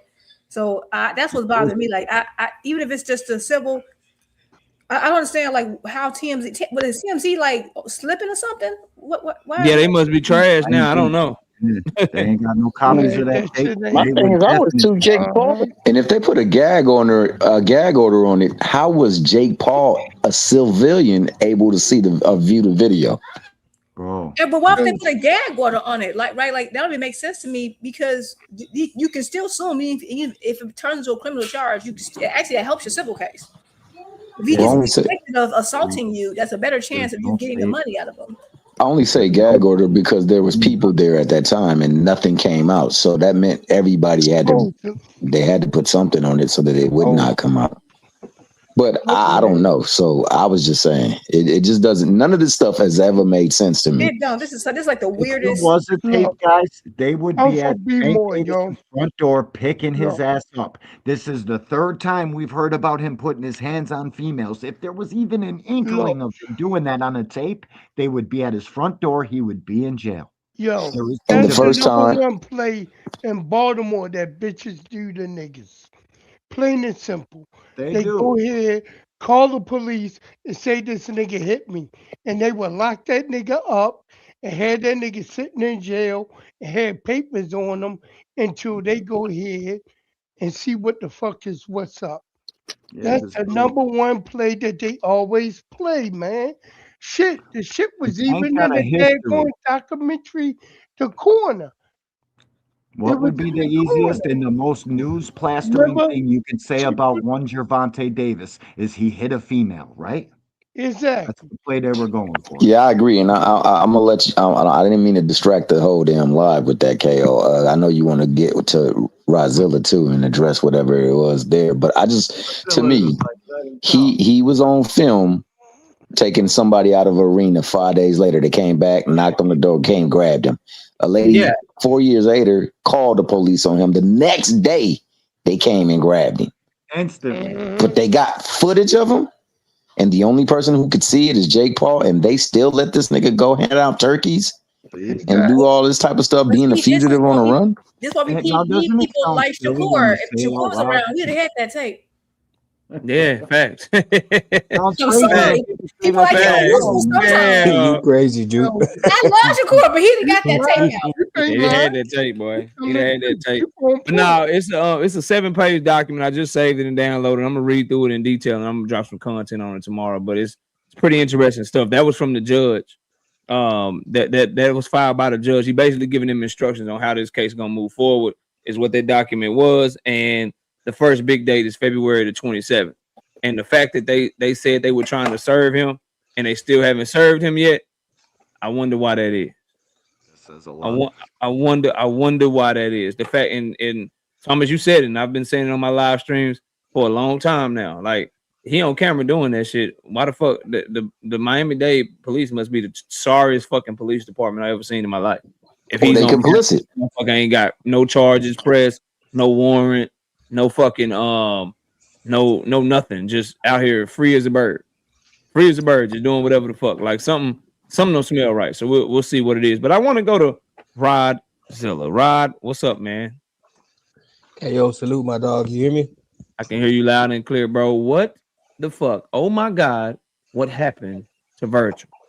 Brother, I don't know, bro, but the man gotta understand, bro, that it's just a lot of folks talking, advocating for him, even Robert Garcia, bro, and he making the boys look bad, bro. The man he been missing from Twitter, bro. Virgil stay on Twitter. He been missing on Twitter for about almost a month now, bro. I ain't even seen him bust a tweet.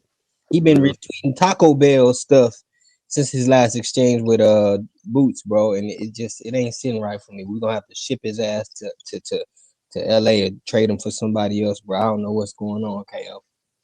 I really don't, bro. I was rocking hard for the man, bro.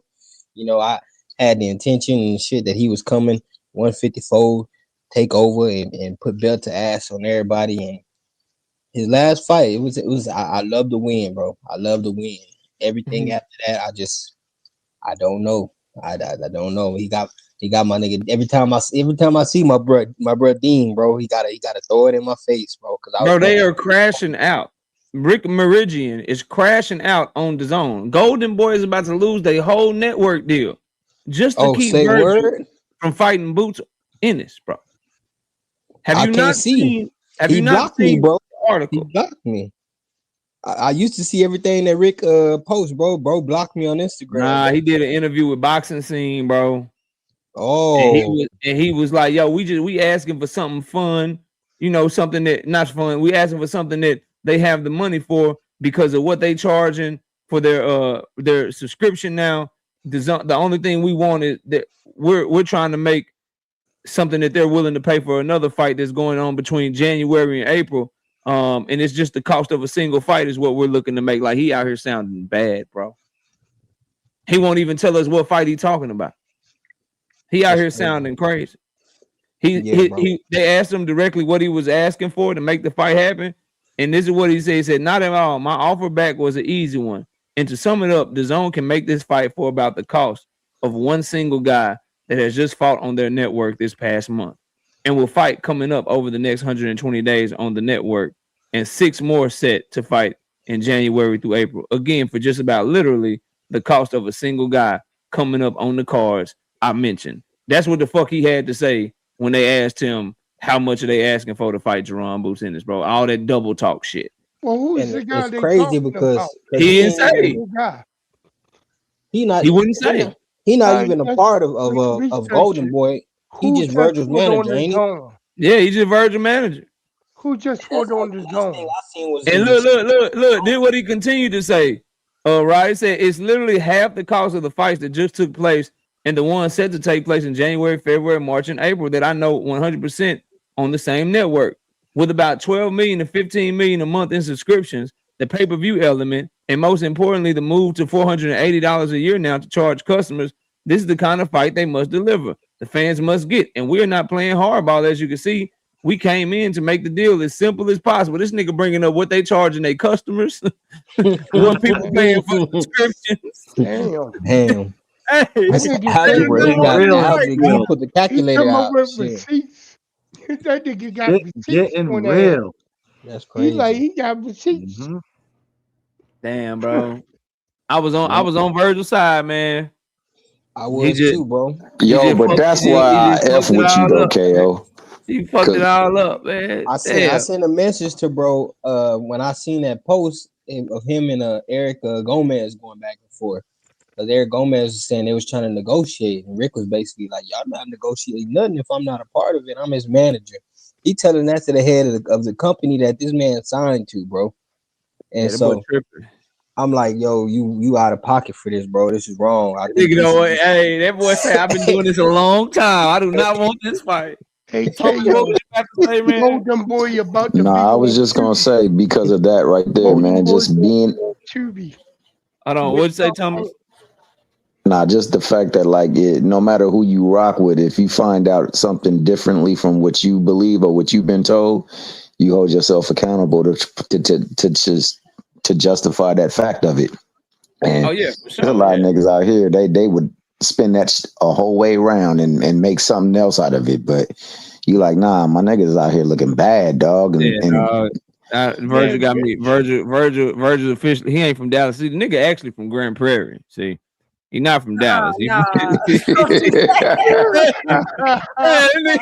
nigga actually from Grand Prairie, man. You see what I'm saying? It ain't claiming that shit. Nigga actually he from about 5-10 minutes up the road. You know what I mean? He from about 5-10 minutes up the road, man. And I don't know that nigga like that, but he be up the road. Yo, bro, I gotta bounce out. I got a live stream to get ready for. Thanks for All right, having bro. me. Take it easy, fam. Take it easy. We just shooting the shit. I'm waiting on the wife and them to get home, man, so we can get ready to go out, man. I'm trying to enjoy my last little weekend before I have to get back to work next week. I heard the hell out of that, bro. Yeah, bro. Yeah, bro.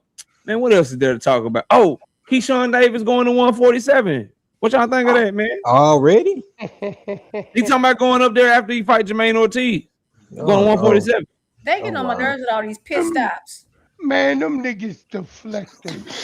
I mean, you know I what? mean, 147 do need something because it's stale. It's at a point where it's, to me, it's worse than middleweight at this point. If you get worse than, it kind of sort of. Well, we almost had a good fight at middleweight until somebody decided to take drugs. What's his name? The little Jenny Beck. Gannon Beck messed it up. We almost had a good fight, but 147 ain't much better. I don't mind. I just feel like I really can't get excited for it. I need to see how Keyshawn look at 140. I need to see, you know what I'm saying? I just think I want him overlooking Jermaine. Like, I don't know if you want to make this announcement now. I just kind of want him to focus on the task ahead. Especially with how his last little build up to his fight happened, having to get canceled, missing weight and shit. Right. All kind of crazy shit. Now you true. And then pump fake into like you Abdullah can Mason. overlook Jermaine Ortiz. Jermaine Ortiz gave Lomachenko everything he can handle. He arguably beat Team Alifu. Like, you don't want to take that dude lightly, man. He ain't shit to play with, bro. And that's what I'm saying. Like, why you up there focused on everything but Jermaine? Jermaine been quiet, ain't saying nothing. I'm like, you might want to not slip up, Nah, Jermaine. And Jermaine got the type of mentality, bro. People booing him and shit. He don't care about that. He will lateral move around on your ass and try to outbox you and try to make you look bad.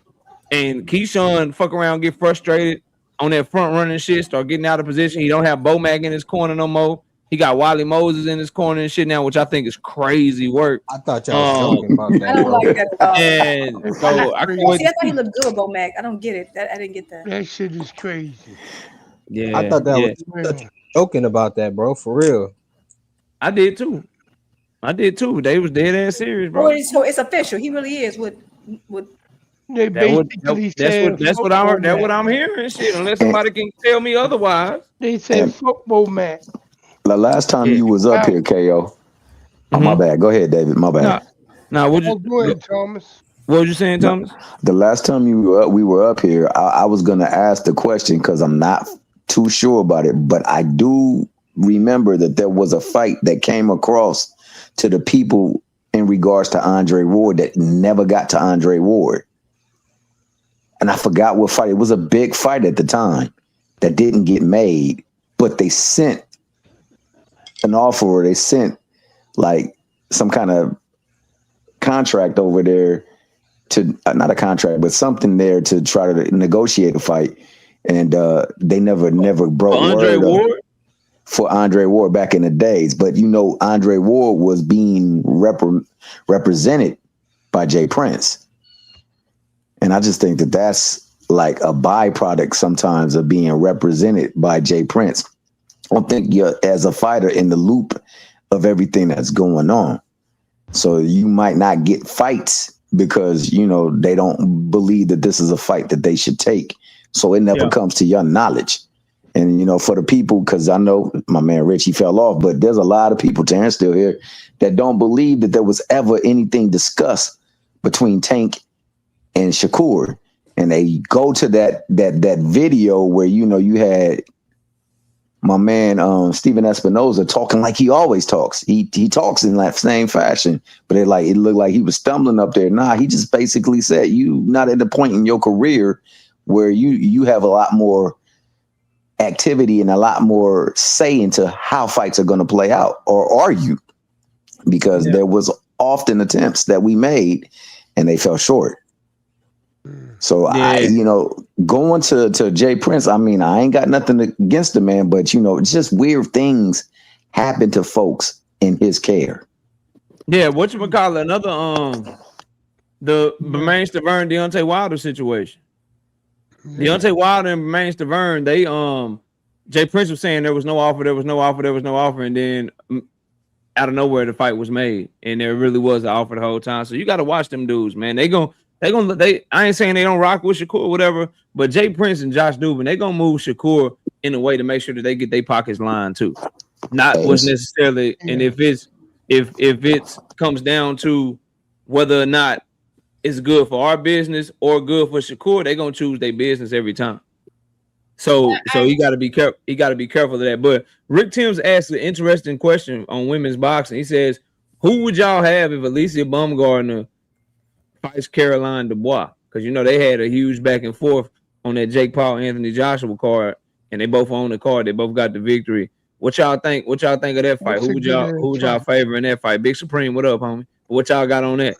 That's a good ass fight. That's a good fight. I gotta go ahead. I gotta say Alicia, because I can see Dubois gassing out. You know what I mean? Alicia, she's not gonna gas out. She's just gonna keep going. I can see Dubois gassing out by probably the 5th round, especially if they go on 3-minute rounds. So I gotta give it to Baumgardner. Plus, she been blowing up on IG. And I'm not going to say what no they got more to do than with that. the fight? I'm not going to say no more than that because my people's upstairs and I don't want to hear no. David. Hey, I'm leaving it alone after that. That's it. David just like the way her IG for David hell, boy. David is hell, boy. That's a good fight. That's my man.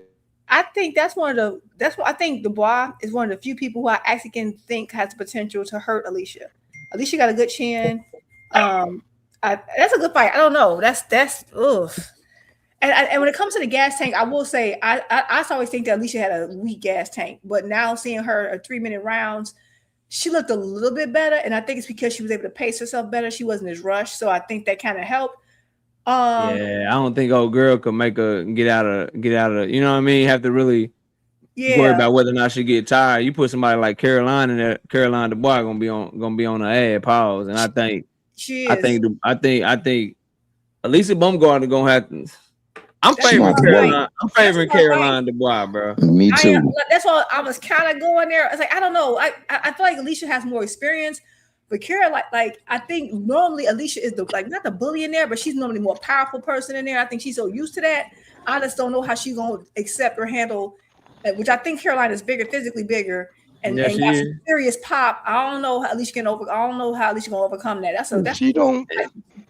If she don't get Alicia early in the rounds, then she ain't gonna get her. See, that's where I beg to differ. I don't think that, bro. I think Alicia Baumgardner has to find a way to slow the tempo of the fight down, bro. Facts. Right. If we breaking down that fight, I don't think she can work with if Dubois press her early and make her start throwing punches early and really trying to, if it get like gritty and nasty and get real doggish early, Baumgardner not win in the middle of the fight, and then if she let Dubois get going too downhill, it could get ugly real quick, bro. Yeah, because to me, Baumgartner, like, okay, to me, she gasses out when she like rushes herself or does too much. And I think Caroline has the power and the tools to kind of like force Alicia to kind of like pick up the pace. And if she paces herself too quickly, that's when Alicia gasses out. So I see if either of them gassing out, I would actually think it would be Alicia a little bit more. Yeah, one of them is in their early 20s, and the other one's is on the other side of 30 now. That's gonna be a hard fight for Alicia. A really hard. Yeah, man. So and because she moving up to Dubois weight.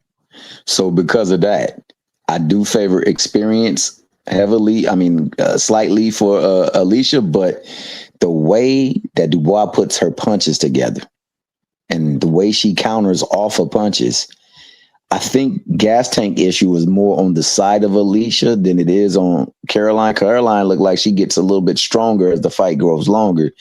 If it's a point where she can make her expend energy and then have to punch, I believe Alicia has the bigger punch, but slightly. But the way that she puts her punches together, boy, she can catch Alicia and get her to the point where she's exhausted. It'll be tough, deep waters. Yeah, but you gotta look at 2-minute rounds or 3-minute rounds. You know what I mean? The Bulls is used to those 2-minute rounds. We talking so about is Baumgartner. She only had one fight at 3-minute rounds. Yeah, but I'm saying though, you know what I mean? Well, the boys got a lot to carry around when you look at it. But also you know remember, what I mean? Caroline is used to the weight. She's a bigger person. Yeah, that's what I'm saying. And that age that KO specified. 24 versus 31. That's what I was just looking up. 24 years old versus 31. Shit. I mean, evenly matched. I think yeah, that's a hard. I mean, I would love. I want to see it. That's a hard. That'd be a damn good fight though. That's a great fight. They can't go against the bomb. I know, bro. You gotta quit creeping on IG, bro. You gotta quit creeping on IG, man. Don't let it. You know what I mean? Don't let it skew your judgment, man. That boy said that IG just hit different for her. Don't let it skew your judgment and shit. He really said she popping on IG as a criteria. Why she go win? I'm like, what are you talking about? Bro.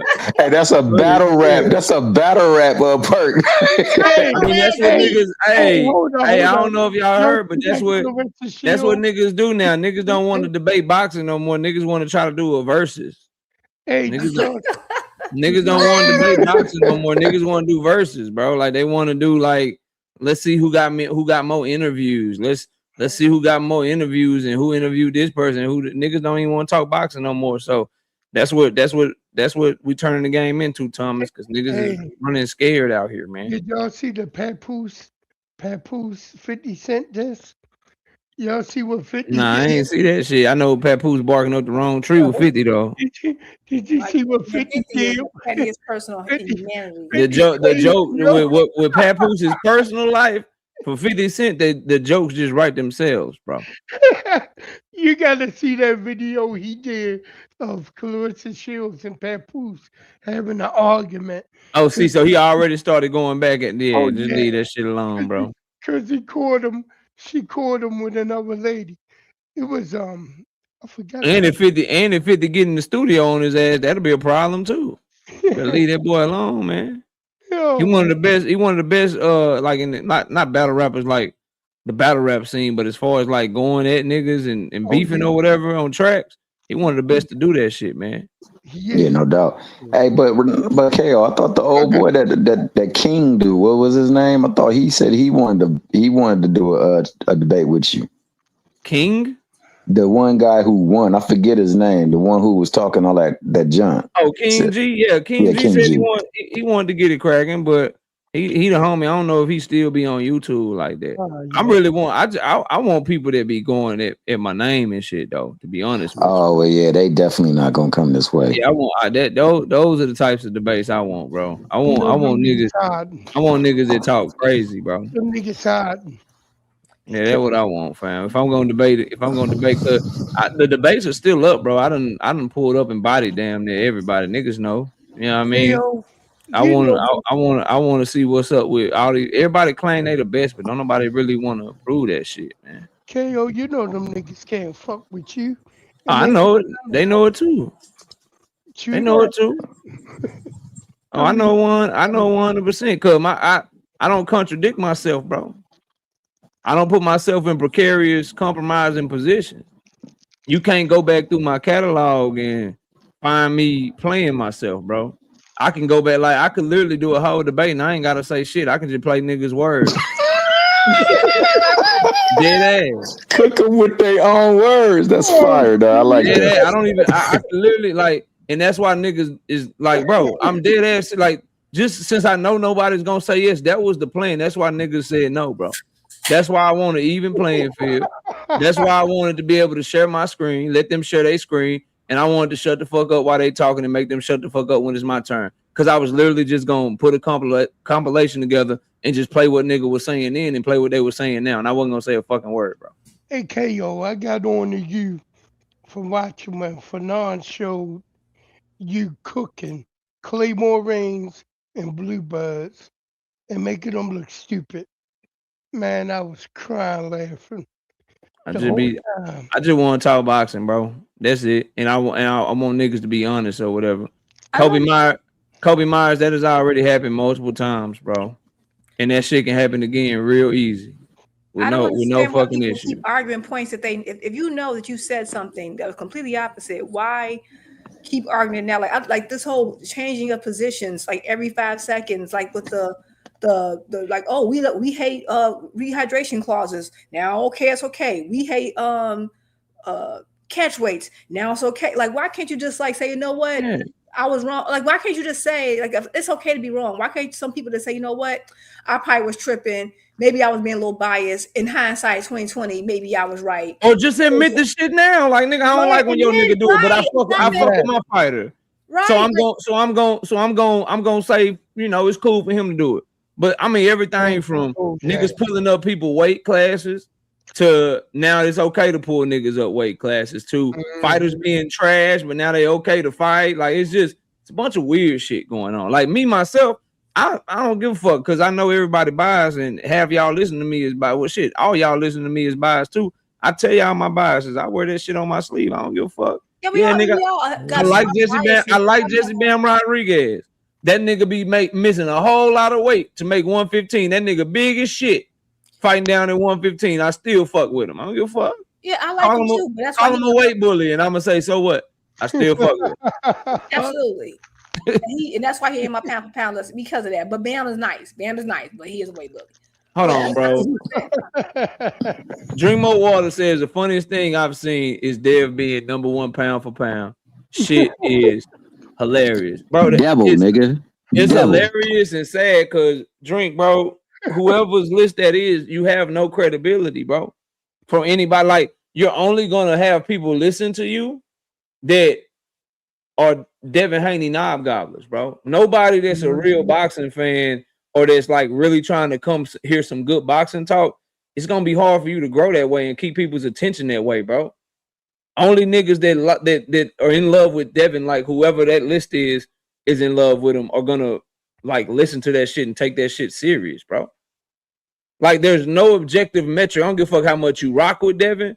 I don't give a fuck how much you don't rock with Devin, right? There's no objective metric that you can put Devin Haney pound for pound #1 right now on January 2nd, 2025, bro. No matter what your criteria is, bro. If you use my criteria, if you use Jupe's criteria that she had earlier, if you use whatever criteria Ring Magazine is using, there's no fucking criteria, bro, to which you can put him first based on the performances that he's had. People have had much better performances than him this year. Based on the accolades that he has, there's a ton of people with much better accolades in boxing than him right now. Based on the eye test, there are people that look way better in the ring than he looks in the ring, bro.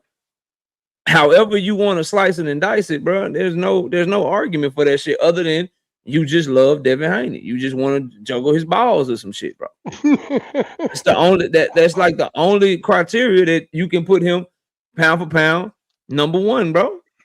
Like it's one of the worst takes you can make, bro. Like I dare somebody to try to make an argument of putting him over Jesse Bam Rodriguez right now, bro. Matter of fact, I want to debate that. I will debate. Anybody listening that got Devin Haney pound for pound #1, I'll debate you. I'll debate you. If that, like, does anybody want to take that debate? Let's see how serious niggas is. Joe Breezy, what's up, bro? I see you in the building. That shit's crazy, dog. Like that, like you can't like over Monster Inouye, over Jesse Bam Rodriguez, over Alexander Usyk, nigga. You can pick any one of them for me, and I'll argue on their behalf over Devin. Like, it's that bad, bro. I can't believe niggas is saying that. Drink more water. That's some wild ass shit, fam. That's some of the wildest shit I've seen. I've seen a lot of wild shit, but to say that right now, nah, bro.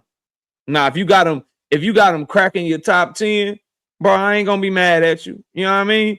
If you got them somewhere between 10 to 15, I ain't gonna be mad at you or whatever. #1, my nigga. #1 over everybody in boxing. You on your knees, my nigga. You on your knees, doing all kind of nasty things to that boy with that shit. Yeah, man. freaking fire. 2 words, KO Jin Sasaki. But them will be the niggas, bro. Them will be the niggas that will try to call somebody like me a fanboy, though. Yep. Them the niggas that you describing. Drink like them are the type of niggas that call me a fanboy while putting Devin #1 pound for pound, bro. Shit is hilarious, dog. Some of the funniest shit that you can say. Thank you for telling me that shit, bro. You made me laugh. You might make me just make a video cooking on that topic and just pissing people off, bro. You might make me do that, Drink. You might, because that's just a travesty, bro. That's just a travesty. Rick Tim says, I don't get these YouTube dudes, man. I rock heavy with Bud, yet I flamed him when he did or said funny shit outside the ring. Yet some dudes never criticize their favorite fighters. Rick Timms, you an OG, bro. You out of H-Town, fam. You know what I mean? I got a lot of respect for you. And I'm sure you probably agree with what I'm about to say right now, bro. If I hang around you for long enough in real life, and you ain't never criticized me, or I ain't never criticized you, then bro, we ain't really friends. And I'm not hanging around you too long. Like, I'm watching out for a nigga like that, bro. If all you do is just compliment, and you fake see eye to eye with me on everything, bro, and we don't never criticize each other, I'm watching you with both eyes wide open. You on some bullshit, boy. You on some bullshit like that, dog. Like, I don't need niggas like that around me, bro. Milo, what's up, man? Salute to you, Milo. I see you in the building, man. How you want 50-50 with a champ and a somebody when you're not a champion and nobody? Y'all can't be for real. Howard Lane, who you talking to, bro? Howard Lane, who you talking to? Who you talking to? Y'all got anything else y'all want to bring to the table? I'm just shooting the shit right now. We can talk about whatever y'all want to talk about. I wanted to ask you about that rumor that you did a video on it about the whole Tank Shakur turkey thing. Okay, I think in the video you said that you don't believe it's true, right? Okay, because like I don't either, and I get that it's a possibility, but why do you think they're saying the person who put it out there is a Tank fan? I don't know if that's true, but why? His name is Eli Too Real. He does some of the like when you see Tank David like workout montages and shit, he shoots some of that shit for him.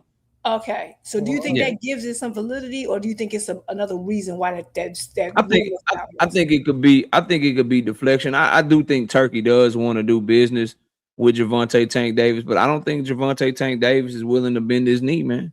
And I don't think Turkey is stupid enough. Like, my mindset is Turkey chose DAZN as his platform of choice.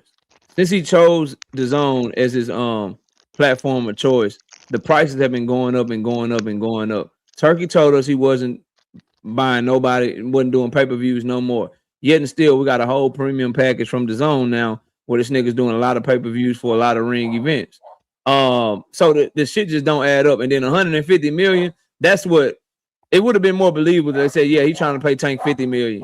Yeah, he's trying to pay Tank 40 million or something like that. 150 M's, man. That's a crazy amount of money.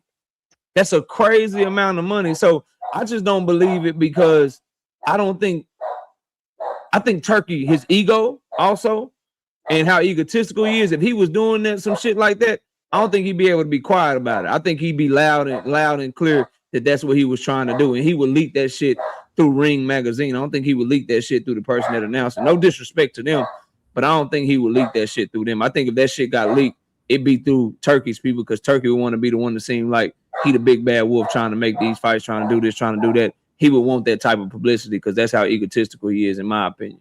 That's what I was going to say. Any other time Turkey too high, though.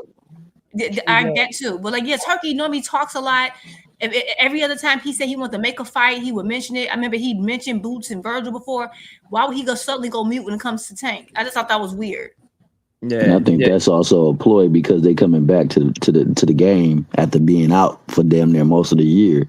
So they're just trying to generate the buzz and get things back in order. Because hell, when him not in the game, with him currently on the run and everything, niggas still talking about him. So they're just trying to get the buzz up again. But I want to ask y'all this, especially before you ask that, I do want to say though, I did on my video I dropped today, bro. This is what I'm told. Take it whatever. Manny Pitbull 50-50 for Tank's next fight, but don't rule Shakur Stevenson out later on in the year. But a lot of shit would have to happen. That's what I was told. That's what I was reporting today. That's what I'm thinking. You know, is going on, and because that's what I was told. But the 150M shit, I don't think, number one, I don't think PBC. I think they sent Tank to Netflix to try to compete with what Turkey was doing with Canelo and Bud, and they wanted to try to get the biggest event of the year. But I don't think they'd be willing to send Tank to Turkey. If Tank, Turkey, and PBC gonna work together, they gonna make sure Prime is involved. They gonna make sure they have a say in some shit. They not finna send Tank over to Turkey on Riyadh season or Ring to fight Shakur Stevenson, who's Turkey Al-Sheik's guy. They're not doing that shit, bro. They're not giving up all their leverage like that. You know what I mean? So the leverage that they worked hard for. Hey, yeah, but Thomas, I gotta say this, man. Stop saying Tank on the run like he a fugitive, like he heard before. Things are subject to change. Riding Be more. the train tracks and shit. Y'all hold up. Running y'all around. hold up for a second. I'm finna get ready to go, so I'm gonna have y'all jump off. But I gotta pull a card real quick. I gotta pull a card right quick. Plug talk. Any plug I've ever known, number one, they don't tell nobody that they the plug. They don't. That's not something that you should advertise if you really in that. Now, I you know what I mean. I got an education and shit. I'm not a thug at all. But the people that I do know that have lived that type of lifestyle, they usually don't advertise that shit. So your name is already kind of throwing up red flags. That's the first thing, homie. Secondly, KO, if that's the uncle source, I'm out on him, bro. He was all wrong. First of all, I never said shout out to Uncle Stink. That's not my source. Number two, who was it that first told you that Tank Davis's grandparent had passed away? His grandmama. Before any other blogger had it, before any other person even knew something had happened. That would be your boy KO. Who was the one that told you the fight was signed for Lamont Roach for August the 16th? And then Lamont Roach later confirmed that shit. It would be your boy KO. Who was the one that told you the June 21st date? Who was the one that showed you the June 21st date, which Lamont Roach also confirmed? And if you doubt what I'm saying, bro, and you out on the uncle and shit, or you out on my sources or whatever, why don't you just start asking people from Baltimore if what I'm saying has been accurate? Why don't you ask if his grandmother passed away and if they had a home coming like a week or two ago, and how come it's not reported, but KO knew that shit? Why don't you ask them that? Why don't you ask people from the Upton gym, right? If that shit really happened. You know what I mean? Why don't you ask them that? Because they'll tell you that I'm 100% accurate and 100% know what the fuck I'm talking about because I'm locked in. You know what I mean? Just, FYI, bro. FYI, bro. just real quick, since I got permission to, and I won't tell you who gave me permission to. If you know, you know. These are the people that I'm in contact with, bro. People that can provide me shit like this to show me that they ain't really on bullshit. See, this is a gentleman in the chat. I won't say his name, but his nephew works out with Tank. Tank gives his nephew pointers. Tank helps train his nephew for the motherfucking amateurs and shit.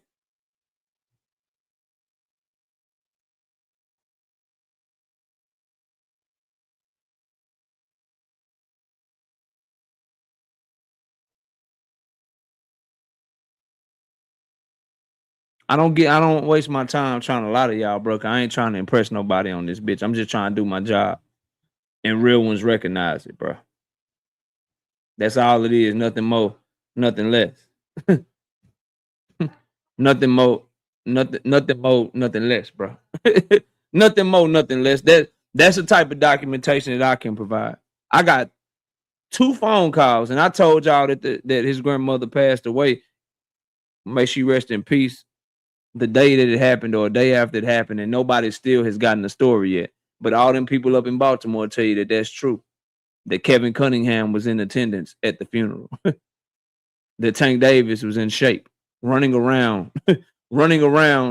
at the wake with his shirt off, showing how in shape he was. That he is talking about coming back and whooping everybody's ass. They'll all tell you that.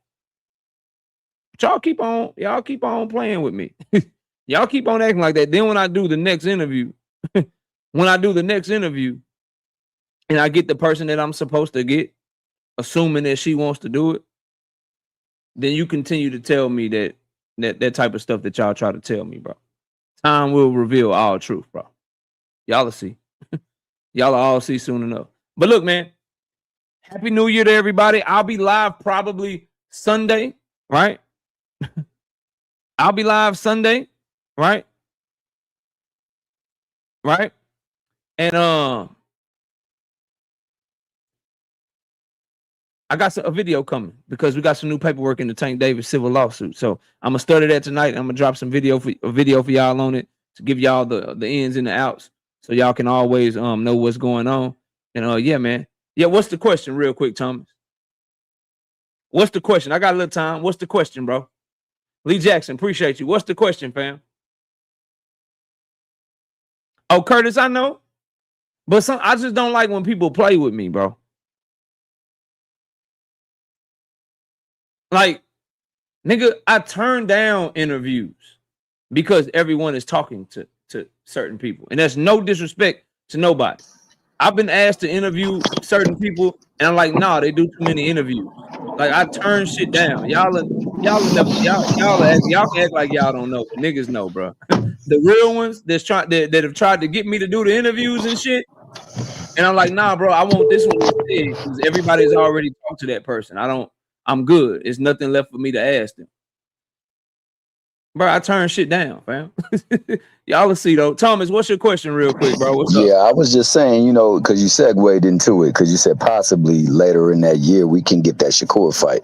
And I was just asking because, you know, I know there are other people who have the ear and are in the camp of Tank. And, you know, people constantly just throw dirt on his name. They defecate on his name. The nigga can't get no grace, but everybody else, they can do all types of stuff and still be absolved from anything or be even guilty of the same ish that he be guilty of, and it don't count the same way. Yeah. But I know that they had a friendship. I know that he even gave them guidance at one point in their career or at their friendship. And, you know, he went behind his back in public settings and in interviews. And I think that, you know, Tank being the person he is, he big on loyalty, and that rubbed him the wrong way. And a lot of times, like when you rub him the wrong way, he don't F with you all the way around. So I know that like making the fight is giving him bread. And I don't know if Tank real big on giving him bread, but I know that that fight is one of the 2 fights that will cause niggas to jump off cliffs and stuff like that. What do you think will entail for them to make that fight? Because that's ultimately one of the fights. For sure. Shakur gonna understand his place. for lack of a better term. This is my show. This is my shit. Y'all stop playing with me. Inside and outside the ring. That's it. A lot of shit will have to happen. Either they gonna cough up that Jake Paul bag on top of Prime Video is gonna get to broadcast this shit too. On top of we gonna be the lead promoters. Cause when you made Shakur and Williams Zepeda fight and you put up all the money for that shit, you let Golden Boy be the promoter. And I'm gonna mute you, bro, because you got a lot of background noise. So it's going to tell the one word, bro, leverage, fam. Leverage. It's going to tell you understanding your place. It's going to entail you knowing that we gonna run shit. So yeah, Turkey, put up that money. But just like you let Williams and Zepeda have all that leverage over Shakur, Tank gonna have that shit too. Or Shakur, you really want the fight? You're gonna have to come through. You're gonna have to come this way. But again, people ain't willing to do that right now. And so that's why I'm telling y'all, I'm told that's a long shot. The 50-50 shot for the next one is either Manny or Pitbull, man. It's either Manny or Pitbull, bro. 50-50 up in the air. The one after that, probably draw month. Probably draw month. That's what I'm being told, bro. But anyway, that's not what Tank Davis said, bro. I said I don't ever want him to do business with Turkey. Tank said, which I fucking disagree with. I hope Al don't do it. He said he would do it if Al was cool with it. I don't want him to do the shit. I don't want him to bend the knee. That's my personal motherfucking preference.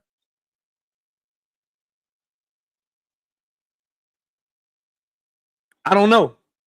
I don't know if you were here, Brashley, because I just saw you start coming. But I posted earlier when we were looking up the court case. They just gave new court case documents for Tank Davis's civil lawsuit, and there's a deadline of February 27th. So unless the plaintiff, unless she serves him, they still haven't served him papers on the lawsuit. So if they don't serve him by February 27th or get an extension, then the case is getting thrown out. And the fact that they haven't served him in over 2 months means they probably haven't served him. And it's probably you probably will be getting right at the end of February, early March, you'll probably be seeing that they decided not to serve him. Meaning they probably have come to a settlement behind the scenes. And they were probably just waiting on the judge to go through the motions, do his case management order, and then they probably going to inform him, hey, you can go ahead and throw it out. We already came to an understanding or something like that. So we'll see. We'll see, bro. But I don't think you can expect an announcement until they fully get that shit behind them. But it's starting to move. He started getting back on Twitter last week or a couple weeks ago. Rumors are starting to come out, and now, boom, all of a sudden, this drops. There's a lot of shit going on to let you know it's probably going to be sooner rather than later. But I don't know, bro. I just know when it does happen, probably Manny or Pitbull, bro.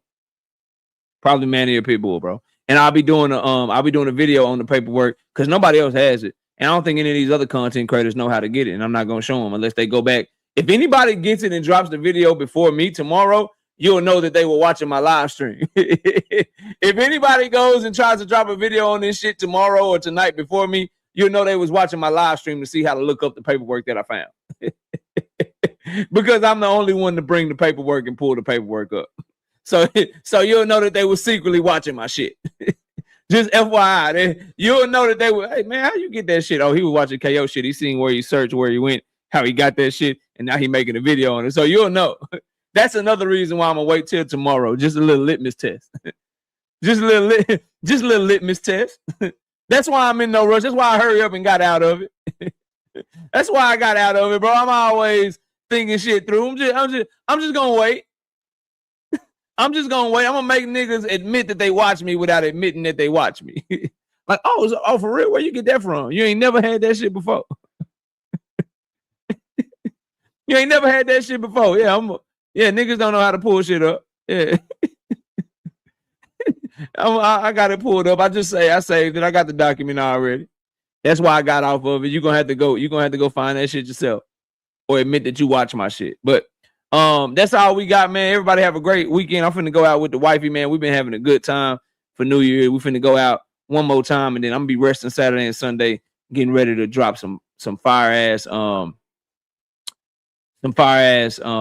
content, man, for the 2026. But y'all take it easy. Have a great rest of y'all day. And with that, we out of here, y'all. Peace.